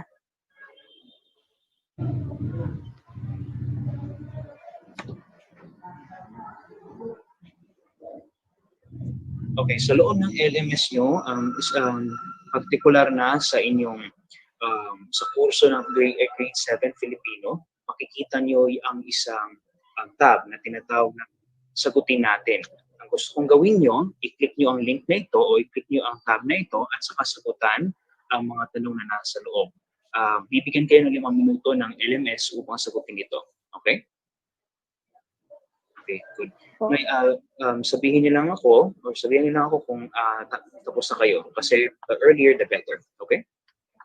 Opo. Sige. Magsimula na kayo.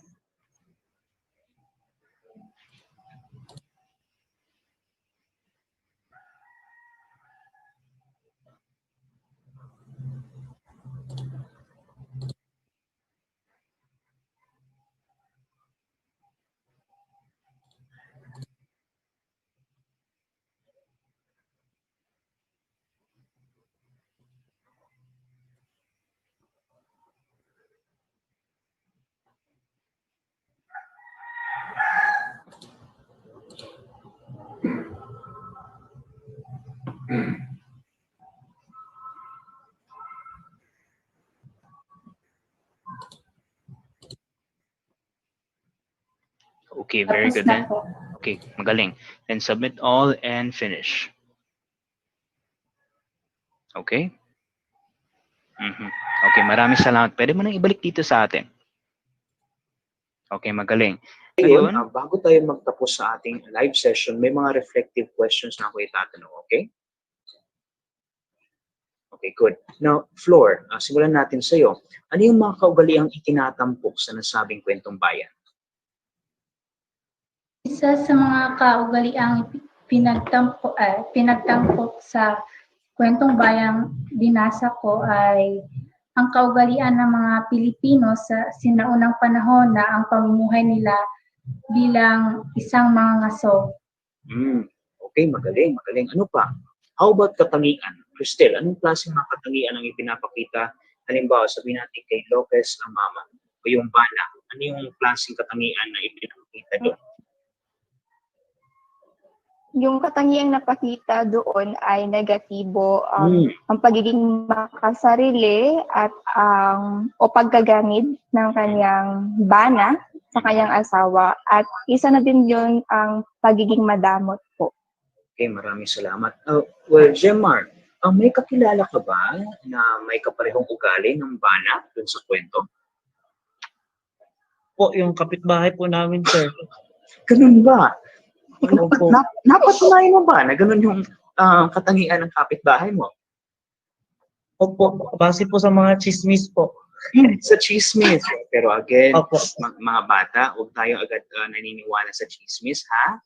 Kailangan may patunay tayo bago natin alam ito. At pag nalaman natin na medyo ganito yung ugali ng kakilala natin, o for example, yung kapitbahay mo, Jemar, pwede mo siyang sabihan ng maayos para malaman naman niya, okay? Sir. Okay, very good. At kagaya din ng mensaheng ipinahihiwatig ng kwentong ito, kailangan maging mapagbigay tayo, pero sa mga tamang pagkakataon lamang. May mga pagkakataon na hindi tayo dapat maging mapagbigay. Pero, kung maaari, gawin natin ito kung kinakailangan o kung yung taong iyon ay nangangailangan talaga. Nakuha? Opo. Okay, magaling. Ngayon, bago tayo magtapos, may mga gusto ba kayong itanong? Wala po. Okay, wala na. How about ikaw, Cristel? May itatanong ka pa ba? Wala po. Okay, maraming salamat. Ngayon, manalangin tayo para sa ating pampinig na bahagi ng ating live session, okay? Manalangin tayo sa ngalan ng Ama, ng Anak, ng Espiritu Santo. Amen. Kabanal-banalang puso ni Jesus, kaawaan niyo po kami. Kabanal-banalang puso ni Jesus, Kaawaan niyo po kami. sa ngalan ng Ama, ng Anak, ng Espiritu Santo. Amen. Alam na. Paalam. MCHS is online learning ready. Mintal Comprehensive will remain unstoppable, not because it did not experience challenges and doubts, but because it continued despite them. Therefore, it is the courage to continue and explore possibilities that count.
Als morning, everyone. Bagong tagumpay. It is our pride and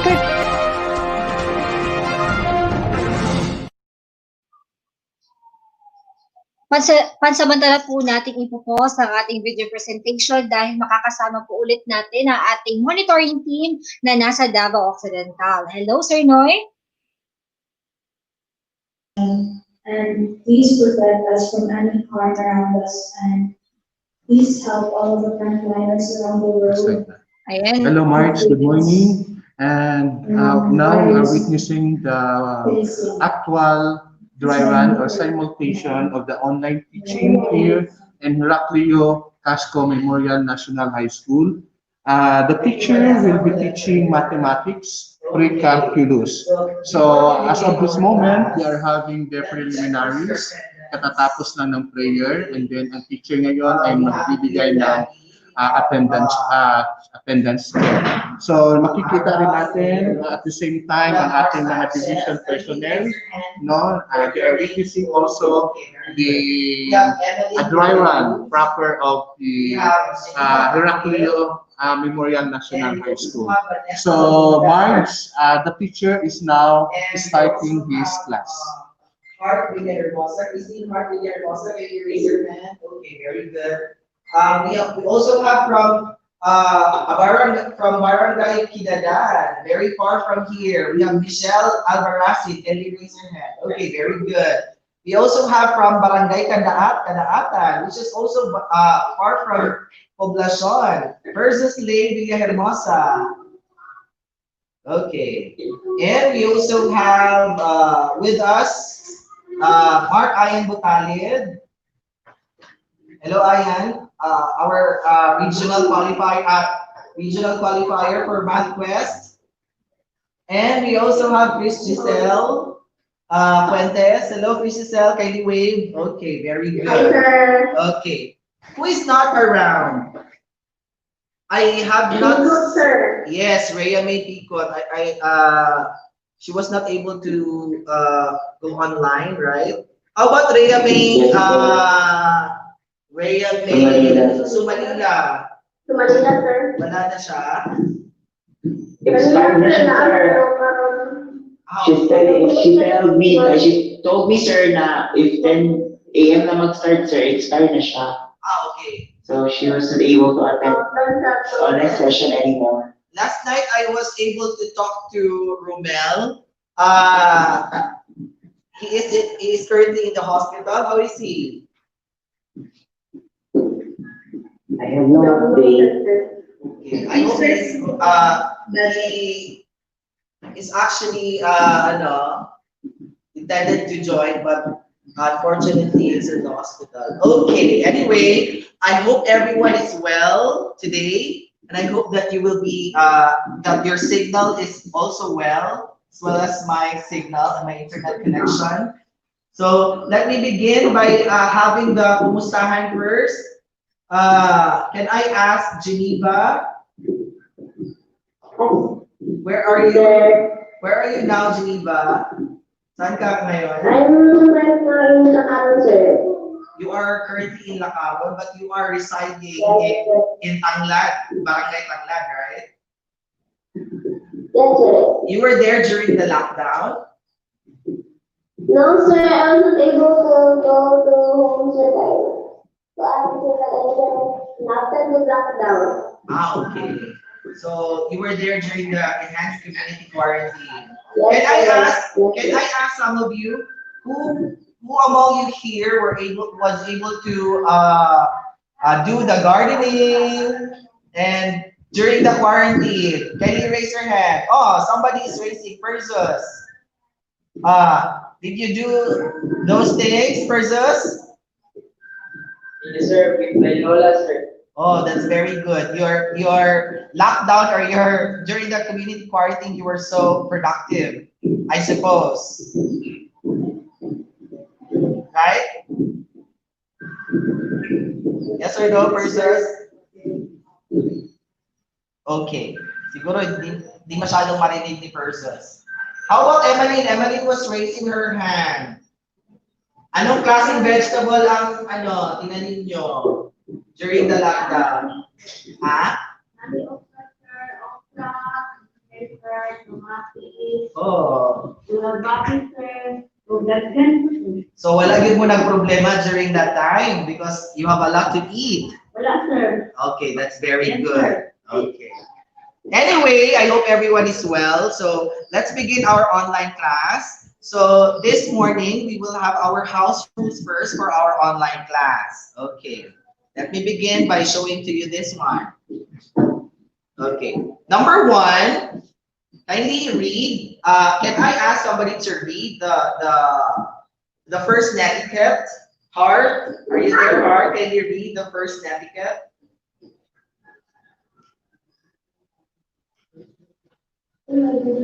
First, set a respectful tone when you speak. Okay, this is very understandable. Meaning when you address somebody, you have like me, you would say sir. So you have to be respectful whenever you speak. You have to be polite, and of course, you have to be modest when you speak. Okay, is that clear, students? Yes, sir. Yes, sir. Okay, that's very good. Number two, can I ask Ara to read number two? Number two, mute your microphone. Unmute it when you have something to speak. Okay, I think that's very clear. No need for explanation. Am I right? Yes, sir. Okay, that's very good. Number three, can I ask Levy to read number three? Number three, during the discussion, you may ask a question and unmute the microphone, or you may just write a question in the chat box. Okay, I think there is a misspelled word there. Anong word yan? The right is Right. Okay, it should be Right. Right. Okay, it should be right. Or you may just Okay, write a question in the chat box. okay, that's very good, Levy. Okay, let's proceed. Okay, let's begin our class. Are you ready? Yes, sir. Can you see the sentence in the upper portion of the screen? Sir. What? Yes, sir. What's in the How line? much do you know? How much do you know? Oh, can I ask somebody what kind of sentence is can you see on the screen? Let's integrate English. What kind of sentence is that, Ara? How much do you know? How much do you know? What kind of sentence is that? There are four kinds of sentence, right? Simple. Simple sentence. This sentence ends with a question mark. So what kind of sentence is this? Sentence. Ara? A questioning sentence. A questioning sentence? Oh, this is a lesson in your elementary. Simple. Simple sentence. Simple sentence. Yung basic kinds of sentence. Huh? Interrogative. Okay, that's absolutely correct. That is interrogative sentence. Nalimutan nyo na yan, ha? Questioning sentence. Okay, a questioning sentence is an interrogative sentence. Okay, Ara, that's good. Okay, so let me ask the following questions. Let me begin by this question. Okay, now, can I ask Geneva? Okay, can you read the question, Geneva? Yes, sir. Number one, what function has a degree of 2? Okay, what function has a degree of 2? Quadratic function, sir. Okay, quadratic function. You learned that during what grade, Geneva? During grade 9. Okay, that is a learning competency in grade 9. Am I right? Yes, sir. Okay, very good. Next question. What is the graph of a quadratic function? Can I ask Michelle Albarazin? Parabola, sir.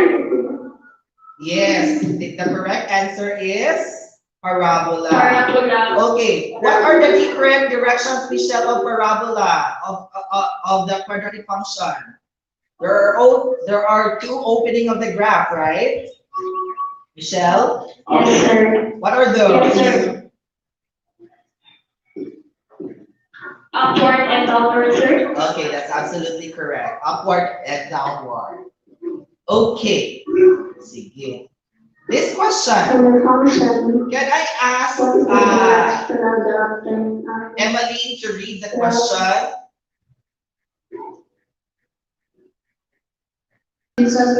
Emily, you, Emily. I, sir. Yes, you. Question number 3.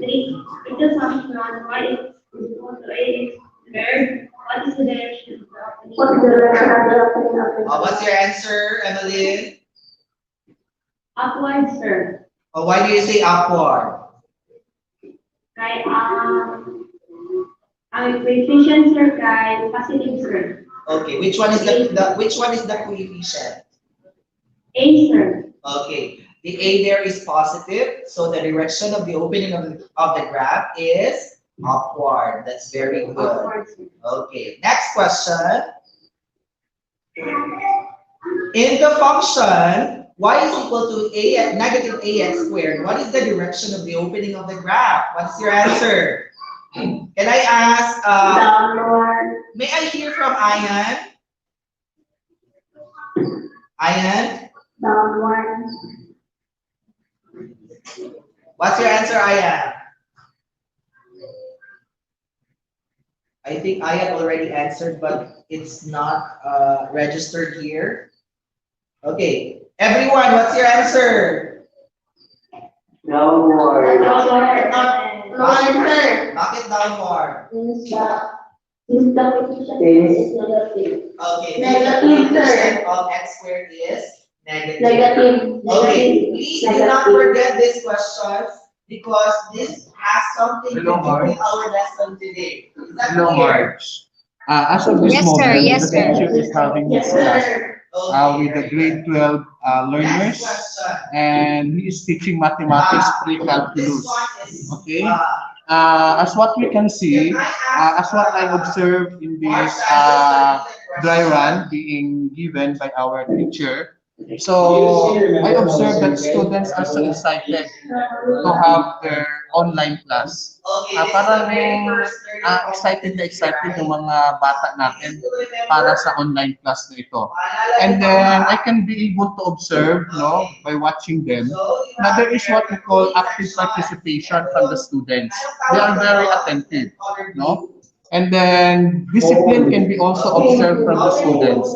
Makikita natin na masyadong disiplinado ang mga estudyante because they are really listening to the lecture of our teacher.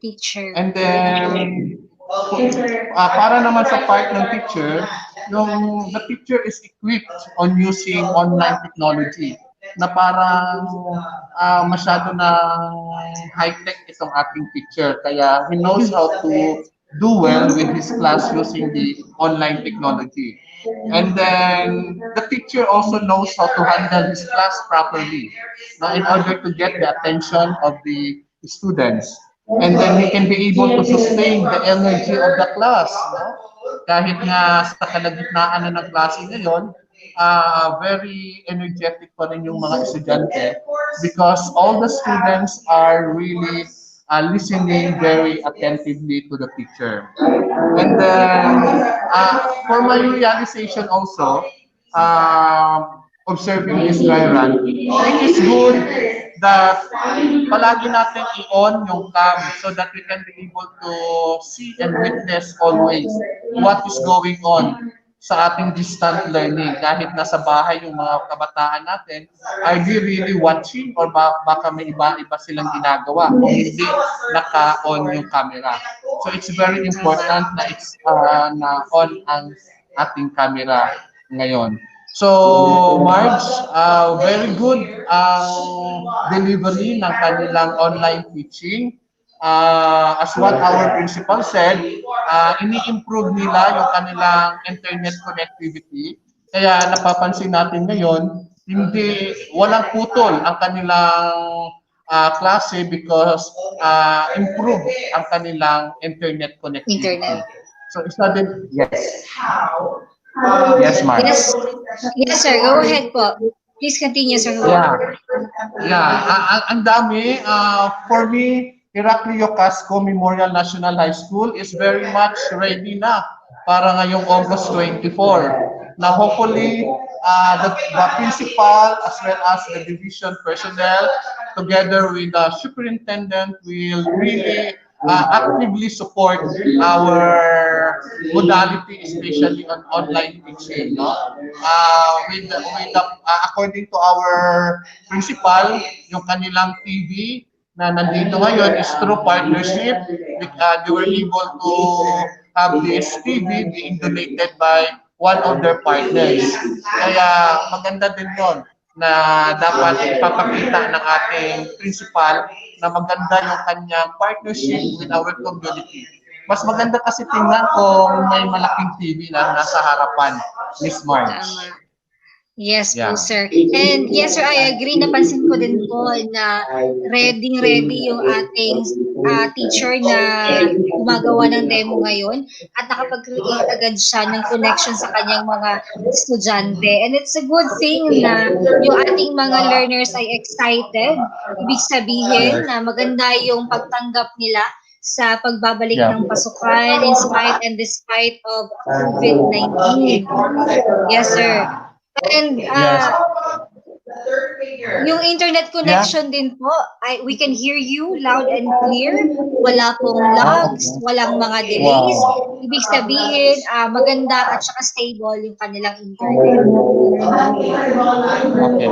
Marge, I will turn over you to Miss Annalisa Almasan. Baka mayroon din siyang ibang observation. Okay, nandito si Miss Almasan. Okay, why do we discuss this? Hi, Mark. Hi, ma'am. Good morning po. Good morning. Ayan. So we're very happy seeing this kind of learning modality, the online modality of teaching. So right now, I want you to interview one of the students there. You want to interview one of the students? One of the students. Okay po, ma'am. Yes, ma'am. Yes, ma'am. Sige po. Let's invite the student, ma'am. Okay, let's invite the students so that we can have, we will be able to know their feeling that doing their class online. I guess this is their first time to do it, they're doing it online. Opo. So we're very happy that even that we don't have yet self-learning modules for senior high school, because there are senior high school grade 11 students. Grade 11, grade 12 students, so they don't have available materials yet. But of course, the teacher is using the textbooks or learners' materials that is already mapped as compliant or relevant to the most essential learning competencies.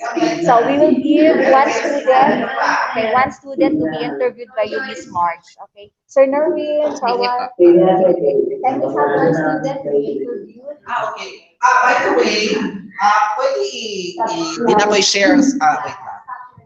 Wait lang. This one na lang. I-stop sharing ko muna, sir. Okay, by the way, students, you will be one of you will be interviewed. I think Levi could speak. We are live.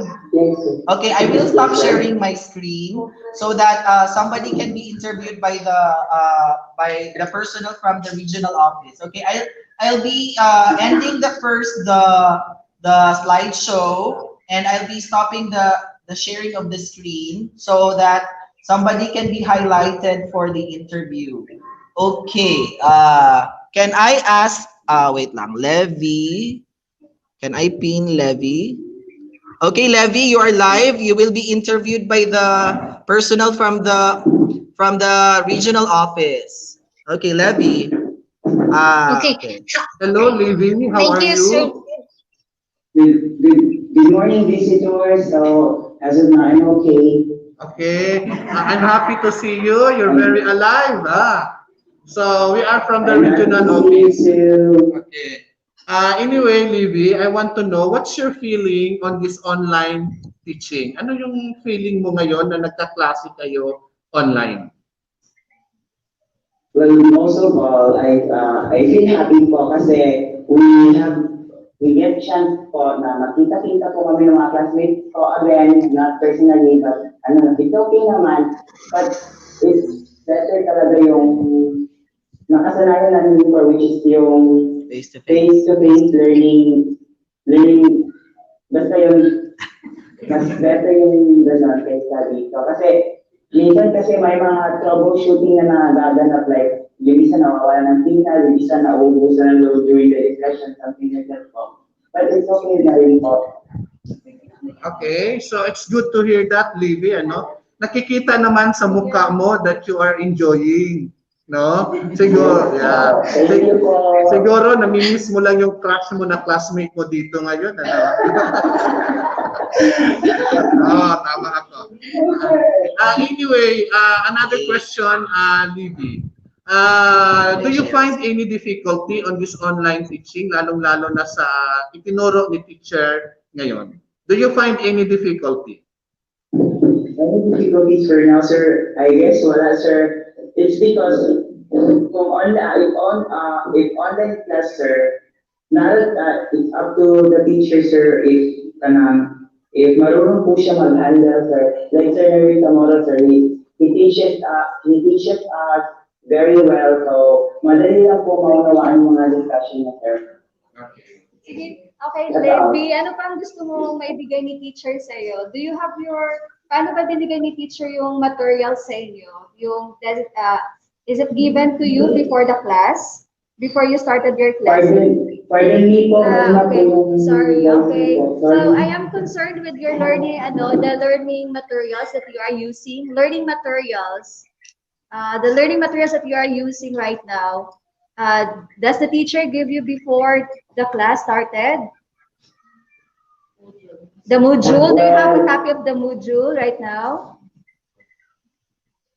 Yes, I don't know. I have no ano po. I have sent you the PowerPoint presentation, right, Levi? Oh, sir, nag-send kasi wala ako na-open, sir. Your other classmates know that. Okay, but of course I see that even that you're not able to open the PowerPoint presentation sent by your teacher, but you're very good in participating the class discussion. So meaning to say you have that stored knowledge already, right? You have your stored knowledge. You use your stored knowledge even if you're not browsing the materials. Okay. Ayan. So we're very happy that you are at ease doing this online class. Diba? You are very at ease. Right now, sir, what we want to know from Sir Nerwin is, what's your plan? Rani, We still have 10 minutes. Okay. So your plan na lang of doing the assessment, we will be asking about the plan of doing the assessment. Right after the class, kasi I presume that you will be having formative assessment. Yes. Okay, so how do you do that? Formative assessment. If there is still time for them, I have prepared something for them, or the one that is in the LMS, I could have them, and I'll be enrolling them in the LMS, or I could give them through the messenger, and then they could have submit it through PM, or I also have the Google Classroom, where they could upload their answers. Okay, there are different platforms that they can submit like this. So you're already oriented to those platforms. Yes po, yes po. We usually have that. Last year, they were my grade 11 students, and for them to not copy the assignment, I let them submit the assignment through Messenger. We were used to it already. Right, students? Yes, sir. Thank you. Good luck, students. Good luck. And you always read your materials. Okay, browse the materials, study the materials. Okay, good luck. God bless, students. Okay. Thank you. So, Miss Marge, I would like Yes, to sir. reiterate and I would like to emphasize that Heraclio Casco Memorial National High School is very much ready for the opening of classes this coming August 24. Palakpakan natin ang Heraclio Castro. Okay, Yes, sir. thank you, Sir, Mark. can we request we're po? very Can we happy request that Sir the teacher Hua? has already planned for the assessment, how we will conduct of course, the formative assessment, the summative assessment, and later on they will be taking on the bigger kind of assessment, and that would be the quarterly exam. So we will be knowing that one through interviewing again the school principal later. Okay, so we're very happy. In terms of curriculum, yes, Heraclio is very ready. Yes, congratulations.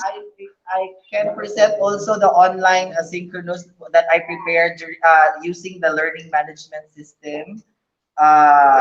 This is for those students that were not able to attend the online synchronous. Kasi we have one absent a while back. Yes, yes. And they can browse it and they can play videos there. Let me check kung makasunod ba. By the way, how many times the students will be online?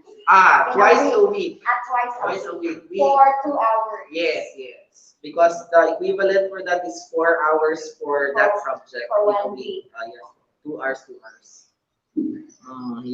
Okay, so Marge, talagang we're very happy na dito ngayon sa Heraclio Casco Memorial National High School in Santa Maria, Davao Occidental. Everything is prepared. Makikita mo kahit wala nang pasok pa, malinis na yung kanilang classroom, no? Parang nagbrigada eskwela na rin sila with the support of the division personnel, no? Nandito ang mga division personnel, full force sila. Makikita rin na malinis na rin yung mga yung playground, yung surrounding ng Heraclio Casco Memorial National High School. They are not only very much prepared academically, but of course physically they are also prepared. So, Sir Jason, a last word before we will end this dry run. March, morning po. Nagpapasalamat po ako and dumating yung mga regional personnel po headed by Dr. Hua and Ma'am Annalisa Almasan. So maraming salamat po sa pagpunta dito, pagbibigay ng technical assistance para mapatuloy po namin yung pagbibigay serbisyo sa mga kabataan, lalo-lalo na dito sa Santa Maria, sa school po namin sa Heraclio Casco Memorial National High School. Salamat po and magandang araw sa ating lahat and God bless everyone. Salamat sa support po. Yes, maraming salamat din, Sir Jason. Sir Huwaw, I would like to request you and your comrades there. Shout out po natin. Yes, sabay-sabay po ninyong sabihin, ma'am. Handang isip, handa bukas. Yes. Kasi handang-handa lang talaga dito. Miss March? Okay, ma'am. Yes, ma'am. All together, ma'am. Yes, Miss, can you hear me? Miss March, hindi ka namin marinig.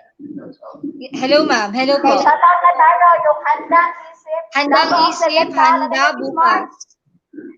Handang isip, handa bukas. Davao Occidental, handang-handa na. Handang isip. Handang. Handang isip, handa bukas, Davao Occidental, handang-handa na. Walang boses. Okay? So, hindi ako naririnig ng ating ano? Okay, ready? Stop natin po. Tayo lahat. Ayan. Miss March, dito na kami. Ayan. Sige po. Handa. Ready? Isigaw natin. Davao Occidental. Handang isip. Handang bukas. Okay, ready? 5, 6, 7, go! Handang isip. Davao Occidental. Ready, go! Davao Occidental. Handang isip. Handang bukas. Okay, pwede ba mga students natin din mag-shout out? Hindi, no? Sige. Sir Marvin. Guys, you will say, can you turn on your microphone? And you will say, Davao Occidental, handang isip, handang bukas. Okay? Again, Davao Occidental, handang isip, handang bukas. Okay. Ready? Ready? 5, 4, 3, 2, 1, go!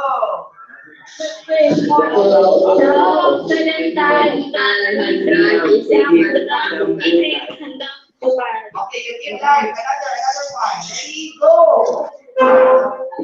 Davao Occidental, Professor Ricky Adam Bukaram.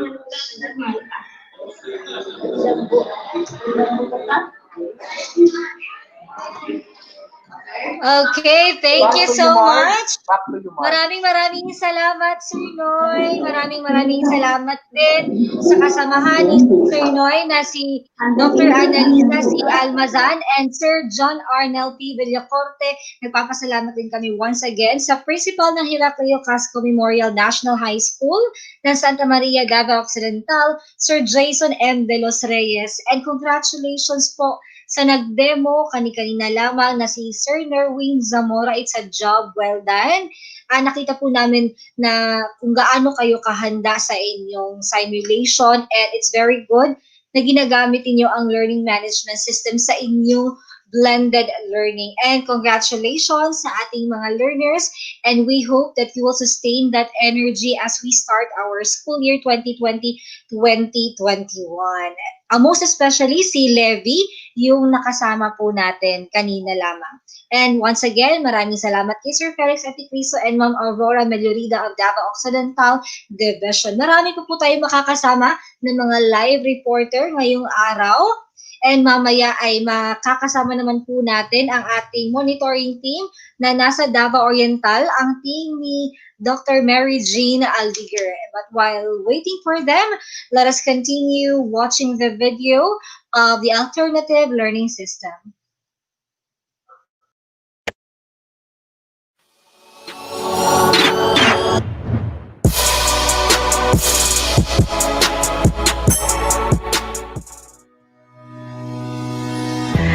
Good morning, everyone. Tagumpay. It is our pride and privilege to be part of this webinar. In this challenging situation, us reach out to deliver the best learning experience to our clients, the less, the lost, and the last. The use of modalities and utilization of an interactive module, the then computer-based instruction, is being maximized to reach the unreached. Us is considered to be the other side of the coin when it comes to giving opportunities and getting basic education. Like in the formal system, us has learning strands equivalent to the subjects in the formal schools, and these are as follows. Learning Strand 1, Communication Skills, English. Learning Strand 1, Kasanayang Pangkomunikasyon, Filipino. Learning Strand 2, Scientific and Critical Thinking Skills, Science.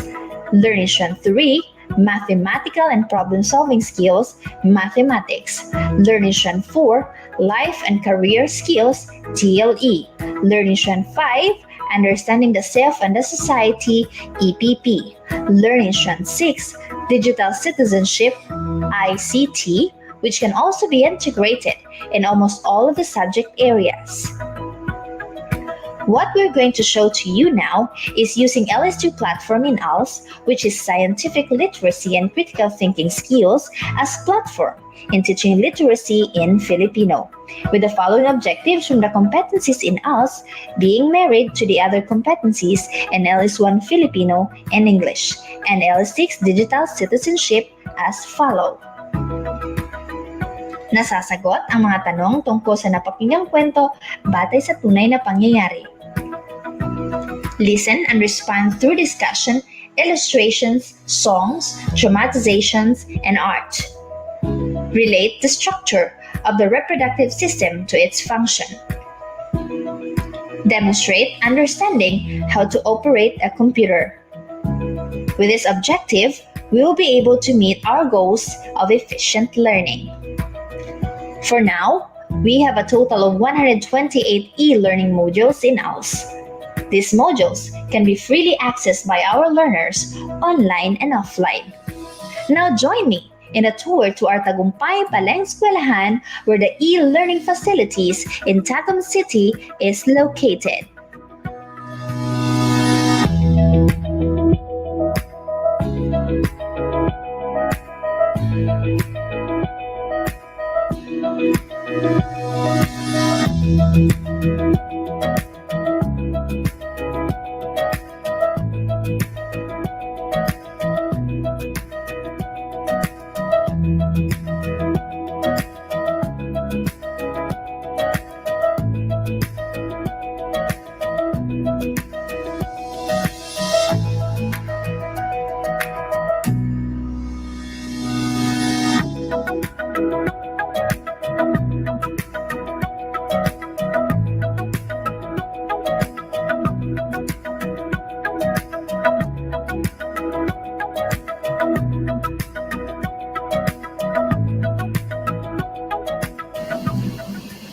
Magandang umaga sa lahat. Magandang umaga din po, sir. Okay, magsuupo. Kumusta ang araw ninyo? Okay naman, sir. Hindi ba kayo nahirapan sa pagbiyahe papunta dito sa Learning Center? Hindi naman po, sir. Mabuti kung ganon.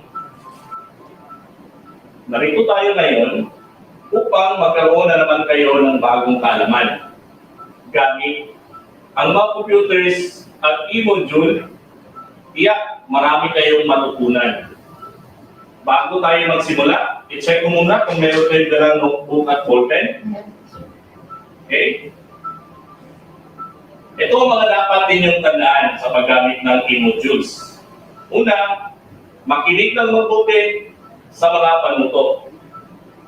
Kung merong paunang pagsusulit, ay sagutan ito at isulat sa notebook ang mga score na nakuha ninyo. Kung may mga importanteng aralin, maaari itong isulat sa notebook. Handa na ba kayo? Yes, sir. Maaari na kayong pumasok sa e-learning.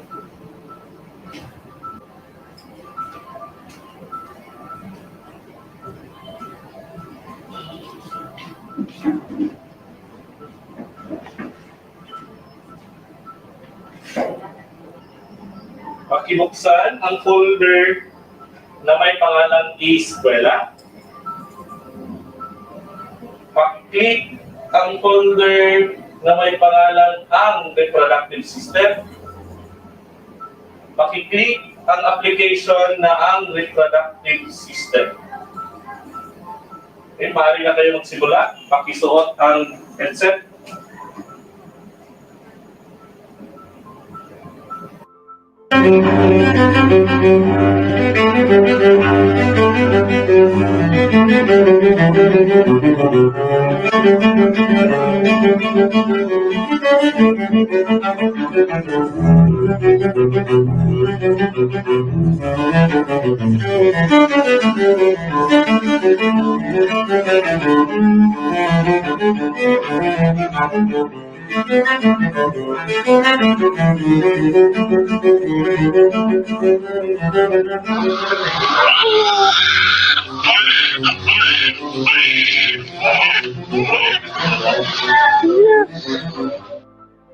Kasama ang siklo sa buhay ng bawat organismo. Ang pagsilang, pagdami,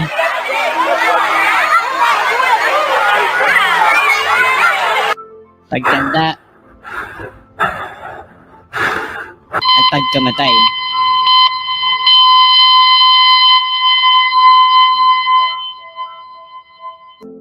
Ito ang reproductive system. Ituturo ng module na ito ang lahat ng tungkol sa estruktura at mga tungkulin ng panlalaki at pambabaeng sistemang pangreproduksyon o reproductive system. Ituturo rin sa iyo ang tungkol sa paglaki ng isang tao mula pagkabuo o fertilization hanggang sa pagtanda nito. Tayo na sa loob ng ospital. Madami tayong matutunan dito. Pagkatapos mong mapag-aralan ang module na ito, maaari mo nang ipaliwanag ang mga tungkulin ng sistemang panreproduksyon at ng mga bahagi nito.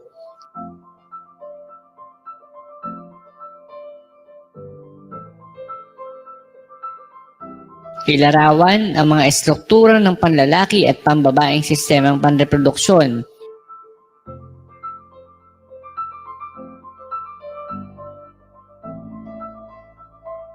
Ilarawan ang mga pagbabagong nagaganap sa paglaki ng fetus o sanggol na nasa sinapupunan.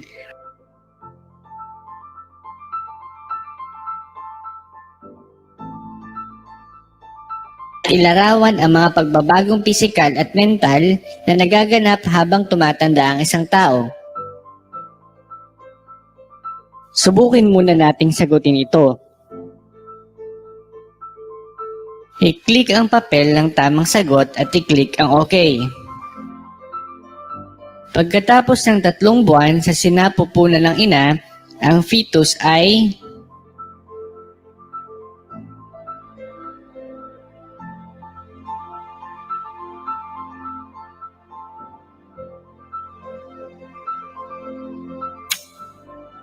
Mahusay.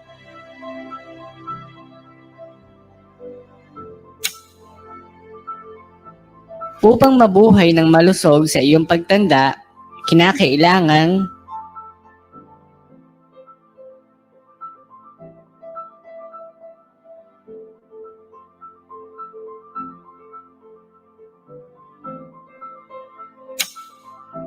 Mahusay.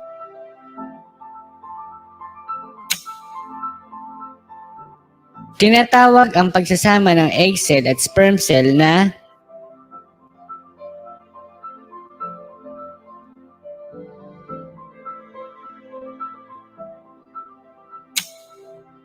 Mahusay.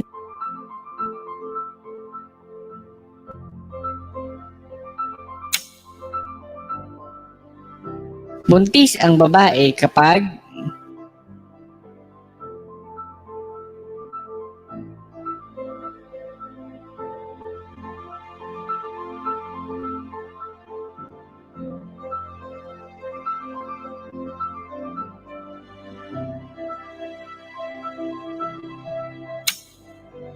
Pagbutihin pa.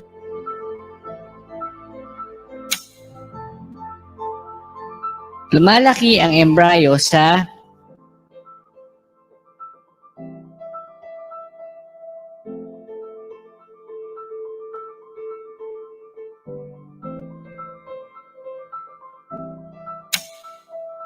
Mahusay.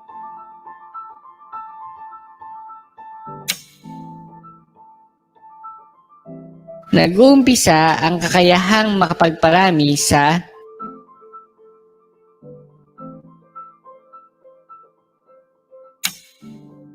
Mahusay.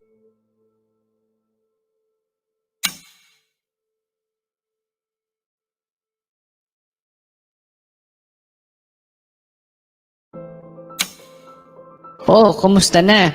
Sa palagay mo ba ay nasagutan mo ng tama ang mga katanungan? Kung tama ang lahat ng iyong mga sagot, magaling! Pinapakita lamang nitong marami ka nang nalalaman tungkol sa paksa ng module na ito. Subalit maaari mo pa rin pag-aralan ang module upang mapag-aralang muli ang mga nalalaman mo. Malay mo, baka may matutunan kang bago. Kumusta? Nakasagot pa kayo sa mga katanungan? Yes, sir. Pwede niyo lang isulat sa notebook ang mga score. Kung merong mga importanteng mga informasyon, ay maaari itong isulat din sa notebook. Okay, pwede niyo lang i-click.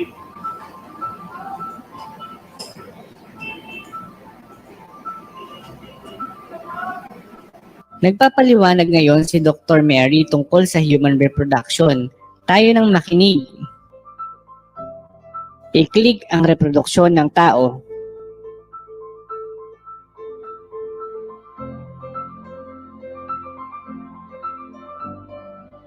Oh, Vlady, nandyan ka pala. Pumasok kayo. Tamang-tama at nagsisimula pa lamang ako sa pagpapaliwanag ng reproduction. Salamat po, Dr. Mary. Magandang araw sa inyo. Sisimulan natin ngayon ang session tungkol sa reproduction ng mga tao. Upang mas maunawaan ang sistemang panreproduksyon ng lalaki at babae at ang mga bahagi nito, i-click ang larawan.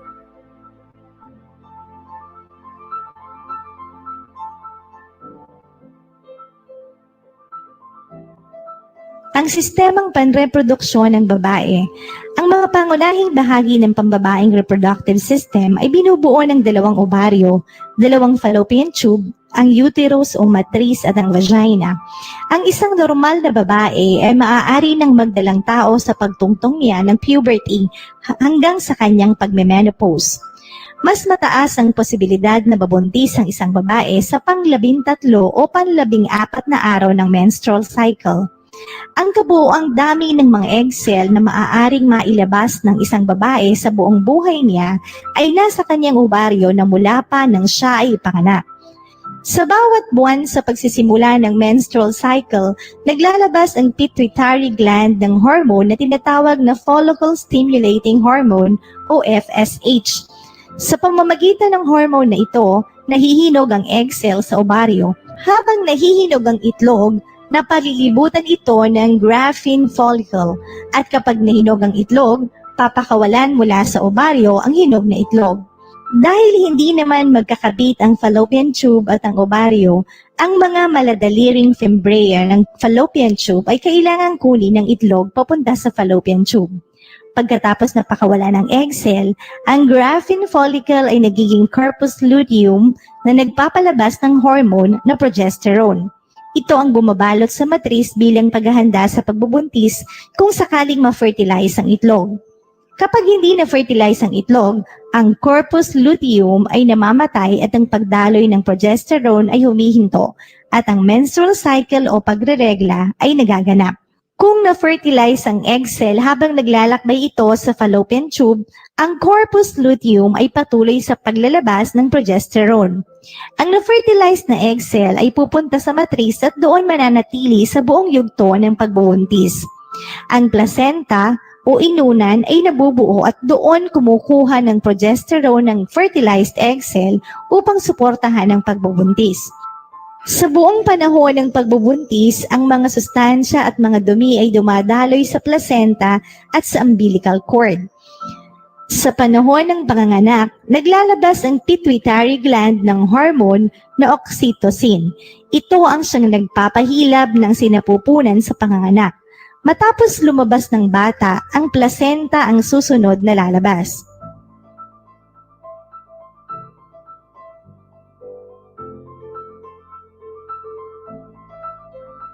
Upang mas maunawaan ang sistemang panreproduksyon ng lalaki at babae at ang mga bahagi nito, i-click ang larawan.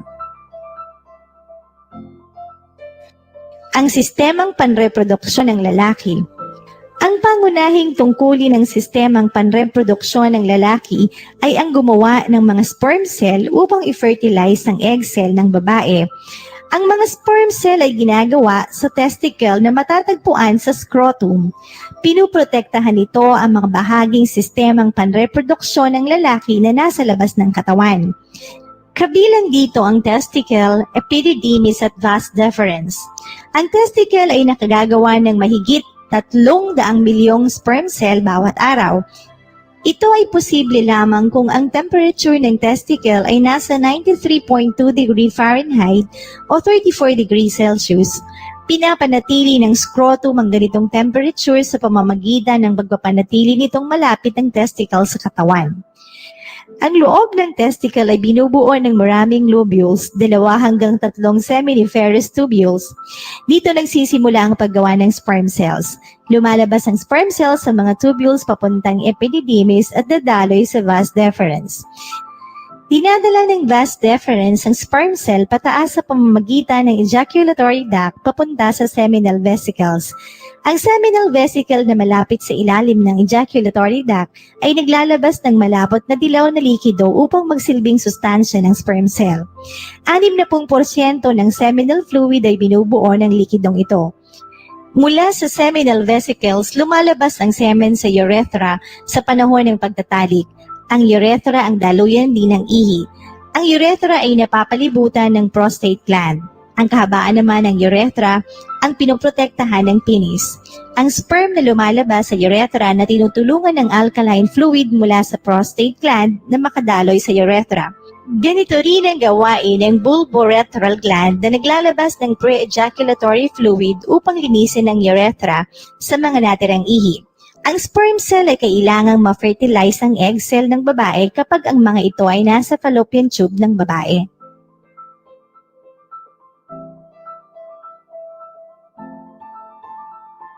I-click ang larawan ng sistema na nais mong balikan o i-click ang next button para magpatuloy. I-click ang test tube ng tamang sagot. Maaari mong i-click ang arrow sa kaliwa o sa kanan upang makita ang iba pang pagpipilian. Ang proseso kung saan nagsasama ang egg cell at sperm cell.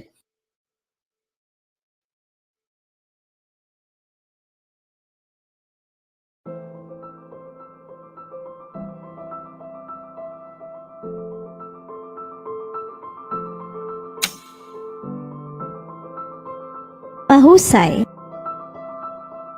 ang panahon sa buhay ng babae kung kailan humihinto ang menstruation at hindi na maaari mangyari pa ang pagbubuntis.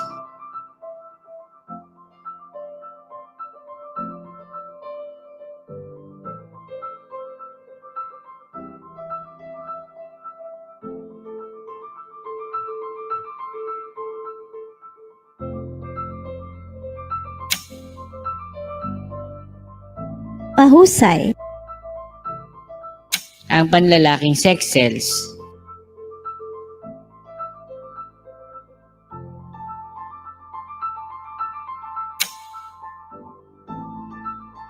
Pagbutihin pa.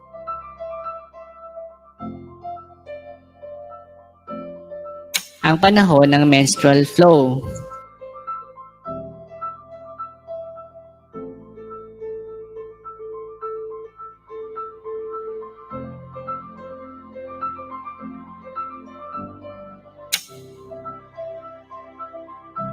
Mahusay. Ang proseso na nagpapakawala sa isang mature egg mula sa ovaryo.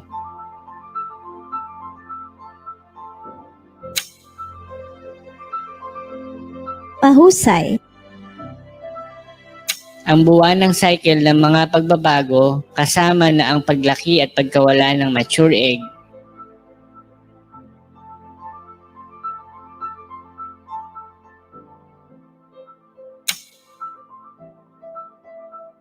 Mahusay.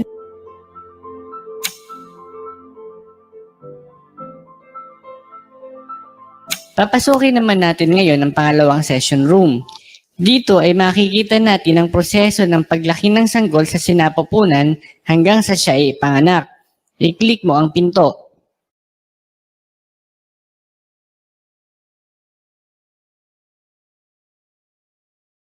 Narito na tayo sa loob. I-click ang DVD upang panoorin ang iba't ibang yugto sa paglaki ng sanggol sa sinapupunan. Kailangan mong sunod-sunod na i-click ang mga bahagi ng DVD upang mas lalo mong maunawaan ang prosesong tinatalakay. Fertilization. Ito ang unfertilized egg sa loob ng ovaryo ng isang babae. Ito ay mapafertilize ng sperm cells na lumalangoy sa fallopian tube. Milyon-milyon ang sperm cells na magtatangkang i-fertilize ang egg cell, subalit isa lamang ang makagagawa nito. Sa kanilang pagtatagpo ay may panibagong magaganap at ang zygote ay nabubuo sa loob ng ilang araw. Ilang araw pa ang lilipas at ang zygote ay magiging blastocyst. Hanggang 9 na linggo. Sa unang 1 linggo ng pagbubuntis, ang blastocyst ay naglalakbay papunta sa uterus. Ang blastocyst ay sinlaki ng tuldok ng isang ballpen. Sa loob ng 1 araw, ang blastocyst ay nag-aayos ng bahagi nito. Ang inner cell mass ang magiging sanggol at ang outer cell ang magiging amniotic sac at placenta o inunan. Ang blastocyst ay kakapit sa uterine wall. Sa 5 linggo ng pagbubuntis, ang sanggol ay sinlaki ng sesame seed. Unti-unting nabubuo ang mga panloob na bahagi ng katawan ng sanggol. Ang utak at gulugod ng sanggol ay kita sa malinaw nitong balat. Sa yugturing ito, nabubuo ang circulatory system ng sanggol at ang kanyang puso ay nagsisimula ng tumibok. Mukhang batang palaka o tadpole ang sanggol sa yugtong ito, subalit siya ay kumukuha ng sustansya at oksiheno sa pamamagitan ng placenta at umbilical cord o pusod. Pagsapit ng 9 na linggo, ang tinatawag na embryonic tail ay nagiging paana. Mayroon na ring mga binti at hita ang sanggol, gayon din ang kamay, ilong, bibig, mata at maliliit na tenga. Sinlaki na ng ubas ang sanggol at may timbang na halos 14 libra. 10 hanggang 14 na linggo. Ang 10 linggo ang tinatawag na fetal stage of development. Ang itsura ng mukha ng sanggol ay unti-unting pagkakaroon ng wangis at ang kanyang mga gilagid ay unti-unti na ring nabubuo. Sa mga susunod na linggo, ang mga organo at mga kalamnan ay mabilis na nabubuo. Ang mga kuko at ang fingerprints ay unti-unti na ring nabubuo. Sa yugto ring ito ay naibubukas at naititikom na ng sanggol ang kanyang mga kamay at naigagalaw ang mga tuhod. Salamat sa kanyang mga kalamnang unti-unti na ring nabubuo.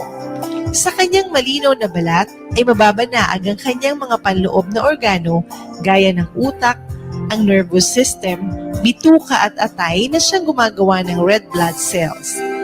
Gumagana na rin ang umbilical cord.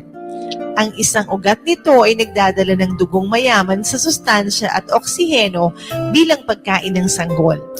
At ang isa namang ugat sa umbilical cord ay nagdadala ng dugo palayo sa sanggol. Sa 12 linggo, ang bato ng sanggol ay naglalabas na rin ng ihi na humahalo sa amniotic fluid. Sa 14 linggo, ang mata at ang tenga ng sanggol ay nasa tamang posisyon na at may kakayanan ng gumawa ng facial expression gaya ng pagngiti. Ito ang second trimester ng pagbubuntis.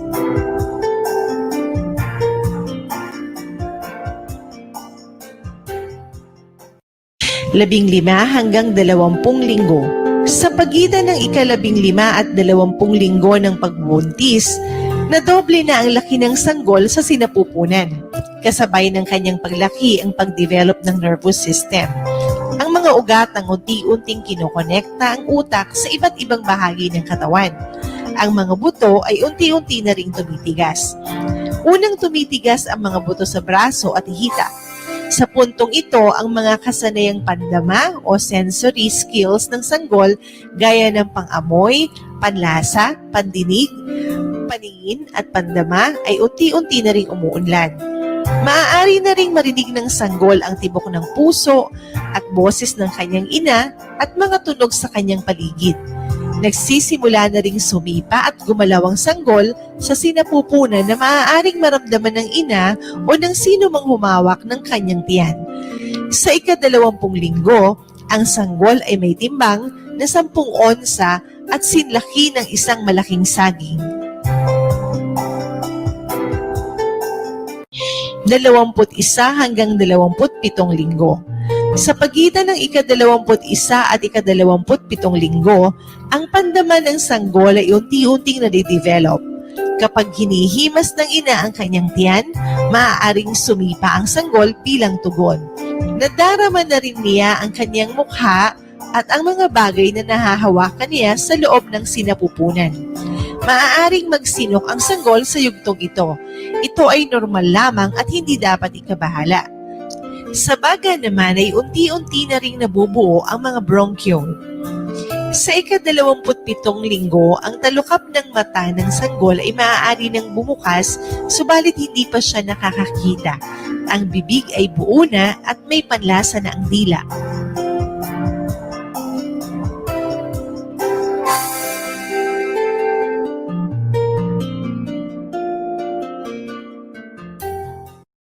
Dalawamputwalo hanggang 38 linggo. Sa pagitan ng 28 at 38 linggo, halos na triple na ang timbang ng sanggol. Nabuo na rin ng taba sa kanyang kalamnan na magsisilbing proteksyon niya sa lamig kapag siya ay isilang na. Ang mga buto ay patuloy pa rin sa pagtigas. Ang buto sa bumbunan ay hindi pa nagsasara dahilan para magpatong ang mga ito ng kaunti sa paglabas ng sanggol sa birth canal. Ang mga electrical impulse sa kanyang utak ay patuloy ang paggana. Ito ang tutulong sa kanya upang matuto. Sa puntong ito, naaaninag na ng sanggol ang liwanag na tumatagos sa tiyan ng ina. Sa 37 linggo, kulay rosas ang balat ng sanggol. Kapag malapit na ang panganganak, ang sanggol ay umiikot hanggang ang ulo nito ay nakaabang sa pelvic area. Ang panganganak. Ilang linggo bago ipanganak ang sanggol, ang katawan ng ina ay unti-unting tumitigil sa paggawa ng hormone na progesterone at nagpapatuloy sa paggawa ng iba pang klase ng hormone tulad ng prostaglandin na siyang nagpapalambot ng cervix at ng oxytocin na siyang nagpapahilab ng tiyan. Ang paghilab ng tiyan ay masakit at patuloy at patindi ng patindi sa pagdaan ng oras. Ang mucus plug na pumipigil sa panubigan ng ina ay maaaring mabutas ilang araw bago manganak o habang humihilab ang tiyan ng ina. Mararamdaman ito ng ina bilang patak o agos ng tubig. Matapos mabutas ang panubigan, ang cervix ay unti-unting bubuka. Ito ay tinatawag na dilation and effacement. Kapag ang buka ng cervix ay umabot na ng 4 na sentimetro, ang katawan ay otomatikong nasa kondisyon ng active labor. Sa panahong ito ay lalong tumitindi ang sakit. Kapag ang cervix ay may 8 sentimetro na, ito ang itinuturing na pinakamasakit na bahagi ng panganganak. Kapag umabot na sa 10 sentimetro ang buka ng cervix, tinatawag itong fully dilated at ang pag-iri ay kinakailangan. Sa puntong ito, ang ulo ng sanggol ay lalabas sa birth canal na siyang dahilan upang ang mga buto sa bumbunan ng sanggol ay panandali ang mag-overlap. Kapag lumabas na ang ulo ng bata, crowning ang tawag sa bahaging ito sa paglabas ng sanggol. Sa huling bahagi ng panganganak, ang placenta o inunan ay susunod na lalabas matapos ang sanggol.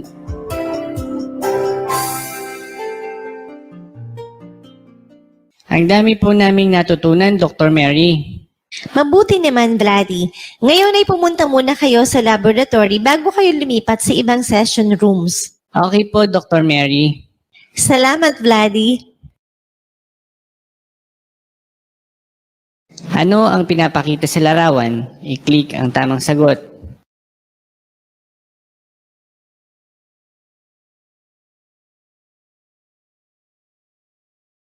Mahusay.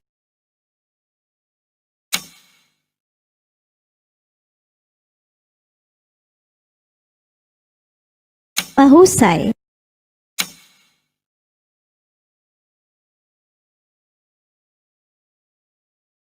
Mahusay.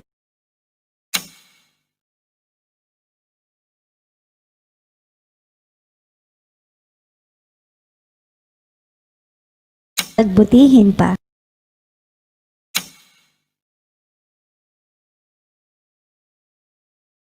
Pagbutihin pa.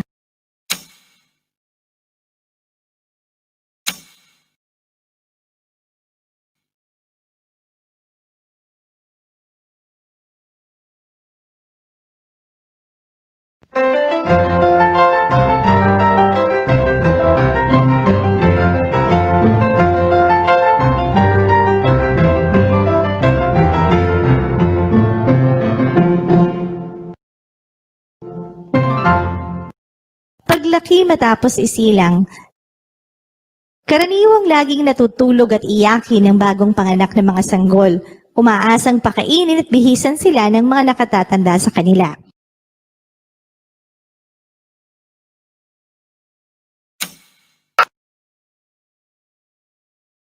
Subalit mula sa kapanganakan hanggang sa edad na 3 taong gulang, mabilis din ang kanilang paglaki at pagdevelop.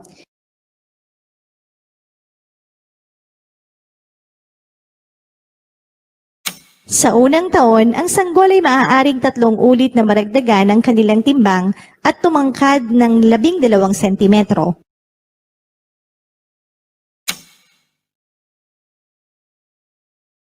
Ang mga bagong panganak ay hindi pa kayang iangat ang kanilang ulo. Pagtuntong niya ng 6 na buwan ay nakapag-aangat na siya ng ulo at dibdib at naitutukod na niya ang kanyang braso.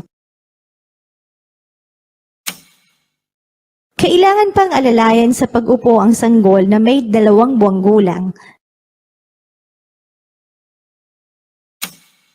Sa pagtungtong ng 6 na buwan ay maaari na siyang umupo sa tripod na posisyon. Sa 8 buwan, kaya na niyang umupo mag-isa habang naglalaro. Sa 9 na buwan, kaya na ng batang gumapang. At pagsapit ng 12 buwan, siya ay matututo ng tumayo. Sa 13 buwan naman, magsisimula na siyang gumawa ng maliliit na hakbang. Sa panahong ito, lalong tumatatag ang kanyang pagtayo hanggang sa matutunan na niyang tumakbo sa ika-15 buwan.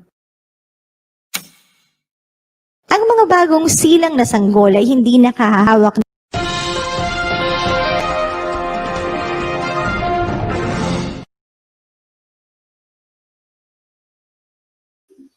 Patuloy pa rin po ang ating live monitoring sa dry run implementation ng distance learning delivery modalities for school year 2020-2021. Kung saan ang ating mga monitoring teams ay pumunta sa field at sa mga identified schools para bisitahin at kamustahin ang kanilang dry run implementation. Ngayon naman po ay may bisita tayo from Panabo City Division at para samahan ako on screen, may I request the presence of our colleague, Sir June Aguilon. Hello, sir. Hello, Tier. Good morning. Hello, Ma'am March. Good morning po sa inyong lahat sa nanonood po sa Good atin. morning. Yes, Yes, dyan so sa nice to live na live. finally see you. Yes, opo, Ma'am March. Actually, we are now also having our live coverage and dry run po ng SDO Panabo City. At saka, pagpasensyahan niyo po at hindi niyo po ako nakasama ng ilang araw. Simula unang araw, Monday, Tuesday at ngayon nga po nakakasama niyo po ako ng live na live. Maraming salamat. At ngayon po sa kasalukuyan ay kami po ay nagsasagawa din ng dry run dito po sa SDO Panabo City at nasa implementation phase na po kami para sa pangatlong araw. At binabati ko po lahat, of course, ang ating Regional Director, Dr. Evelyn Arfit Alvero, ang ating ARD, Madam Maria Ines C. Asuncion. Good morning po sa inyong lahat at saka maraming salamat din po sa pagkakataon na makasama niyo po ako ngayon dito makapasok sa inyong live. Maraming salamat at magbibigay lamang po ako ng kaunting update. Ano po?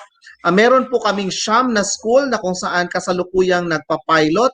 Itong mga pilot schools na po na ito ay nagsasagawa po ng dry run para po sa ating paghahanda nga po sa darating na pasukan ngayong Agosto 24, 2020. Allow me to mention all the schools. We have Panabo City Senior High School, Panabo National High School, A.O. Florendo National High School, Sindaton National High School, Panabo Central Elementary School Sped Center, Southern Davao Elementary School, Malatibas Elementary School, Consolacion Elementary School, and Rizal Elementary School. Yun po ang mga school na kasalukuyang nag-update nga po ngayon, nagbibigay sa amin ng live feed dito sa aming main studio sa SDO Panabo City. At ngayon po live na live ako dito sa opisina po ng aming DITO. At binabati ko po of course si Sir Tyrone Dohali and of course with our training director Sir Neil Michael Diasis. At sa kasalukuyan po ding nanonood sa amin ang ating mahal na Superintendent Dr. Renante A. Solitario, ang ating ESDS Rebecca Casas Sagot. Ayan, Ma'am Marge! Balik sa'yo! Yes, maraming Ayan. salamat, Sir June. Okay, Okay, so Ma'am. gusto ko lamang sabihin na ang schedule ng Panabo City for monitoring ng ating regional team, it will be on August 7, so ngayong Biyernes. And I Yes, think na ready na ang ating mga schools dahil Opo, simula at pa lang ng Monday magpapaalam ay muna ako, Ma'am. naghahanda na Babalik lang kayo. ako. Opo, babalik lang po ako, Ma'am Marge, at magla-live po muna tayo sa kabilang linya. Thank you, at mamaya makakasama namin kayo Thank you muli. so much. Thank you so much, Sir June. Okay, napaka-busy po ni Sir June dahil meron din po silang live monitoring via StreamYard din po sa kanilang implementation of the dry run sa Panabo City Division.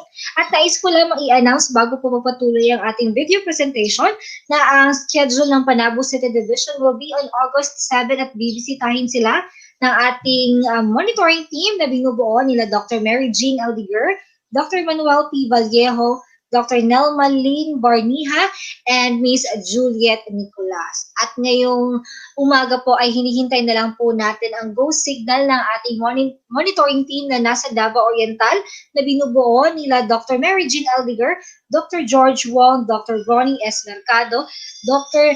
Nelma Lynn R. Barniha, and Miss Juliet Nicolas. Ang mga bibisitahin po nilang school sa Davao Oriental ay ang Manuel B. Guiñez Senior National High School, Manuel T. Kumara Central Elementary School, Sigaboy Agricultural Vocational High School, Old Macupa National High School, Poo Elementary School, and Andres Lumaya Elementary School. Maya-maya lamang po ay makakasama natin sila live na live from Davao Oriental. For the meantime, habang hinihintay po natin ang ating mga monitors, ay balikan po natin ang ating inihandang video presentation.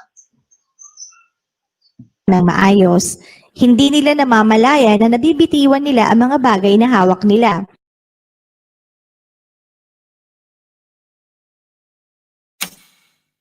Sa ika-6 na buwan, maaari na siyang pumulot ng mga bagay.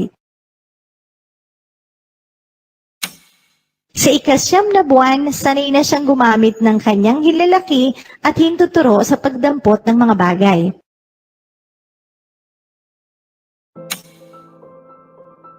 Narito ang mga pinagdaraanan ng isang sanggol sa pag-unlad ng kanyang pananalita. Mula 1 hanggang 2 buwan ay marunong nang umuhol ang sanggol. 2 hanggang 6 na buwan naman ay natututo na siyang tumawa. Sa ika-8 hanggang ika-9 na buwan, naiuungol na ng sanggol ang mama o dada. 10 hanggang 12 buwan, diretso nang nasasabi ng sanggol ang mama o dada. Mula 18 hanggang 20 buwan, 20 hanggang 30 salita at kalahati nito ay naiintindihan na ng ibang tao. Mula 22 hanggang 24 na buwan, nakapagsasalita na ang sanggol ng mahigit sa 50 salita at 75% nito ay naiintindihan na ng ibang tao. Mula 30 hanggang 36 na buwan, halos lahat ng sinasabi ng sanggol ay naiintindihan na ng ibang tao.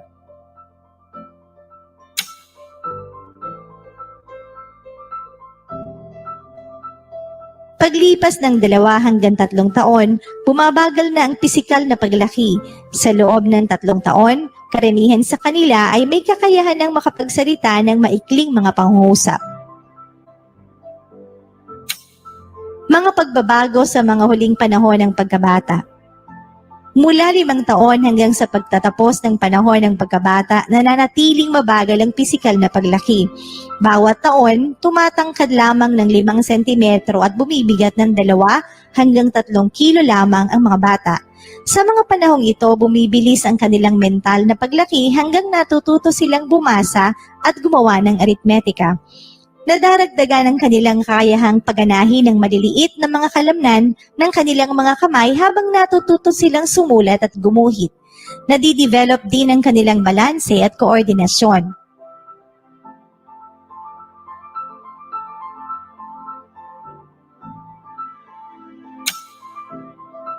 Panahon ng kasibulan.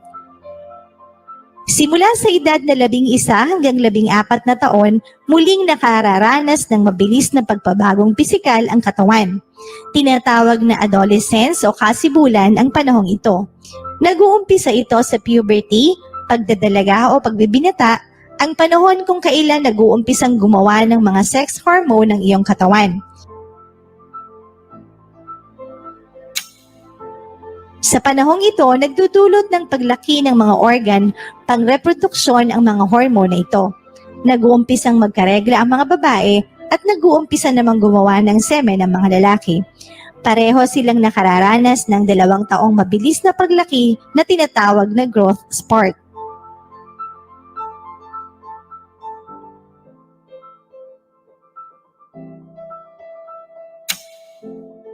Tinatawag na secondary sexual characteristics ang mga pagkakaibang ito. Nag-uumpisang tumubo ang mga suso at buhok sa katawan. Lumalaki at lumalapad din ang balakang. Nakikita rin sa mga lalaki ang mga secondary sexual characteristics. Lumalapad ang mga balikat. Lumalaki ang lalamunan o larynx. Lumalalim ang boses at nagsisimulang tumubo ang mga buhok sa katawan. Nakaapekto rin sa mga kalamnan o muscles ang mga panlalaking sex hormone. Lumalaki at lumalabas ang mga ito.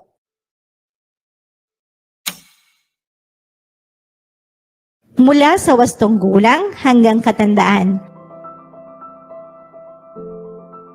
Mula sa edad na 18 hanggang 30, nasa tugatog na tayo ng ating mga pisikal na kakayahan, nasa pinakamalakas na kakayahan ng ating mga kalamnan, at nasa pinakamahusay na ang ating koordinasyon.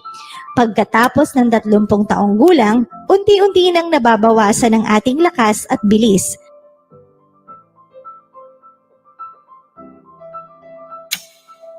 Pagdating ng katanghaliang gulang, ito ay sa pagitan ng gulang 40 hanggang 50, humihinto na ang pagreregla ng mga babae.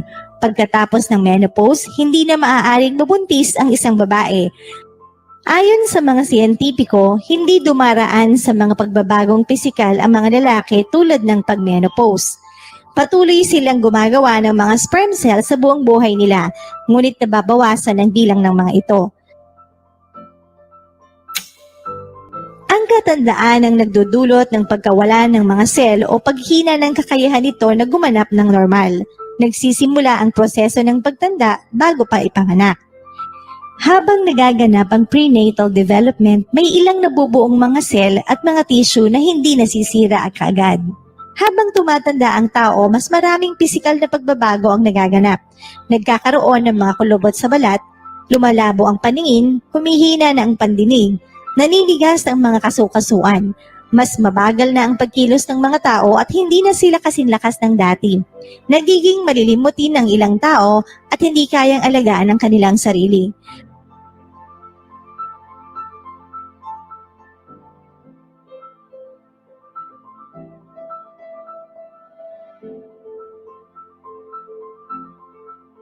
Mahusay.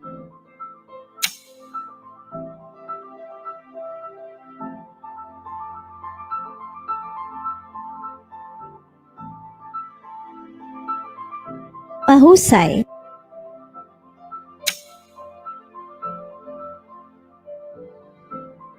Mahusay.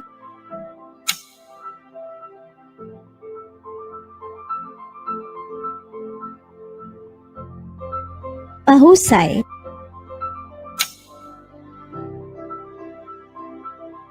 Mahusay. Natutunan mo na ang reproduksyon ng tao at ang mga prosesong pinagdaraanan nito. Sana ay matandaan mong lahat ang ating pinag-aralan. Hanggang sa muli!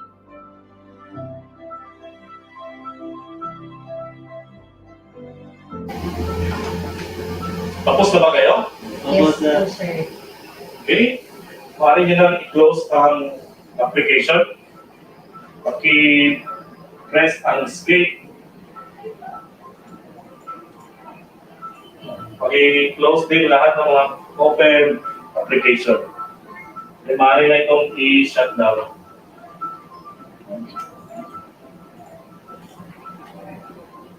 Okay, pwede na kayo magantay sa kabilang silid.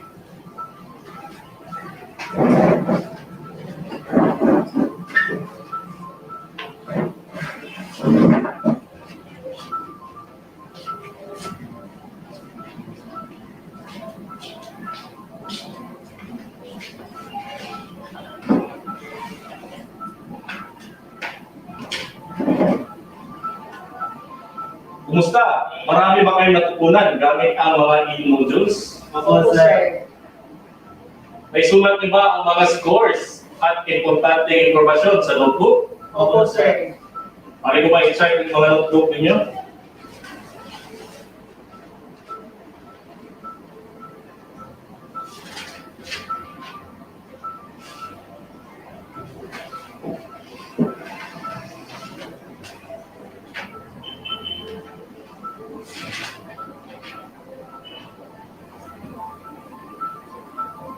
May mga katanungan pa ba kayo?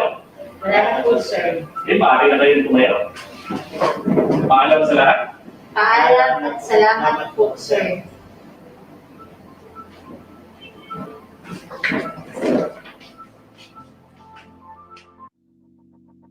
Let it go, make my body go. Make our bodies higher and higher. Good morning, Davao de Oro. Good morning, Z-Eskwela listeners, especially to all grade 3 kids out there listening right now from the different parts of Davao de Oro. I am your science teacher for today, Teacher Cherry from Compostela Central Elementary School.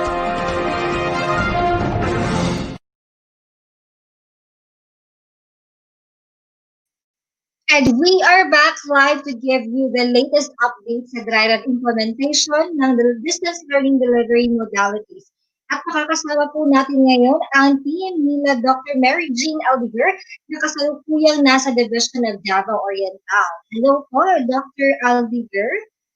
Hello, hello. Good morning, everyone. I am very glad to tell you that we are now in our second visit of the school. We are now at Kumara T. Manuel Central Elementary School 2, which is located at Lupon West District.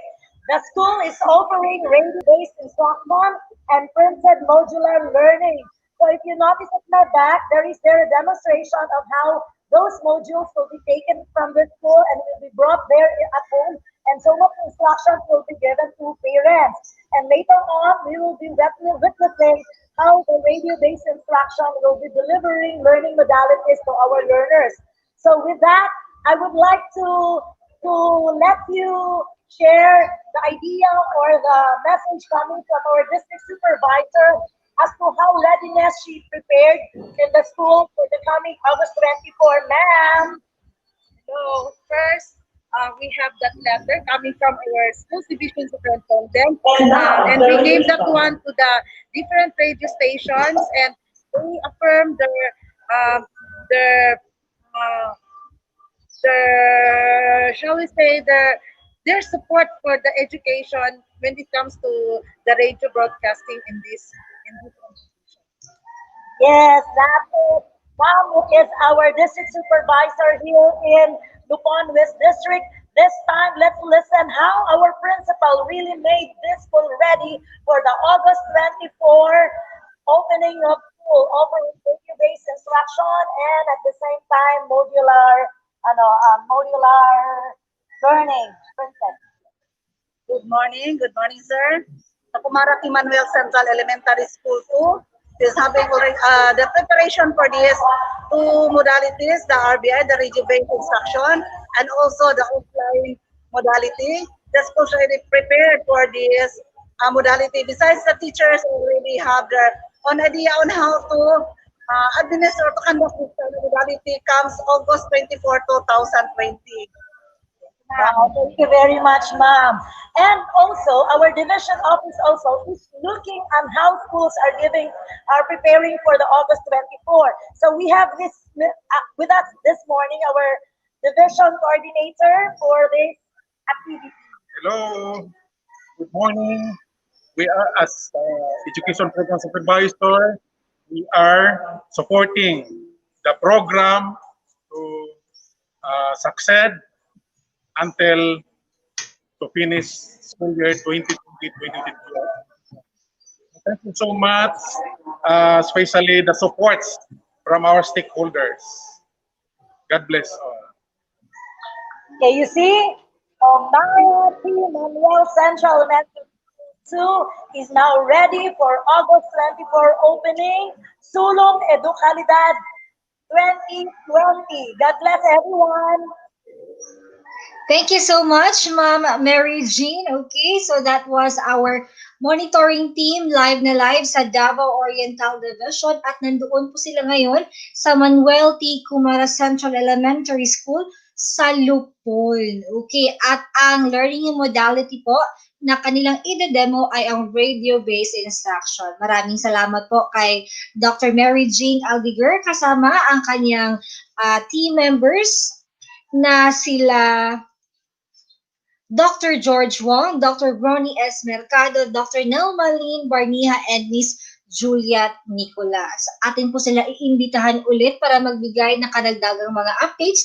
But for the meantime, ay magpapaalam po muna kami sa inyo para sa isang oras na break at babalik kami mamayang hapon para pagpatuloy ang pagbibigay ng update live na live from the different schools division offices na binibisita ngayon ng ating mga monitoring teams. At layunin po namin na ipakita ng mga schools, iba't ibang schools ng Davao Region ay handang isip, handa bukas, handang-handa na sa pagbubukas ng klase ngayong August 24, 2020. Nais ko po magpasalamat sa aking kasamahan na tumutulong po sa akin ngayong live stream kay Ma'am Lujin. Thank you so much, Ma'am Luj. I see you tomorrow. Kung wala po si Ma'am Lujin ay hindi po tayo makakapag-live stream. Maraming salamat din po once again sa principal ng Manuel Kumara, si Ma'am Elsa Abendan. Thank you so much for gracing us with your presence, ma'am. Thank you din po sa mga nakasama natin kanina lamang, ang ating mga kasamahang monitoring team na nasa Davao Occidental. Mag-iingat po kayo palagi and please let us always follow health and safety protocols. Always wear your face mask and practice social distancing para maiwasan po natin ang sakit, lalong-lalo na ang COVID-19. Magbabalik po kami mamaya lamang. For now, we are ending this live stream in 5, 4, 3, 2, 1. Thank you so much. Welcome to CLMD Connect. In support to the Comprehensive Region-Led Learning Continuity Plan LCP. I teach. Integrating technology academic community, the household. Ensuring every learner is safe and protected anytime, anywhere. Anchored on Sulang Idokalidad. This is DepEd Regional Office 11, delivering quality education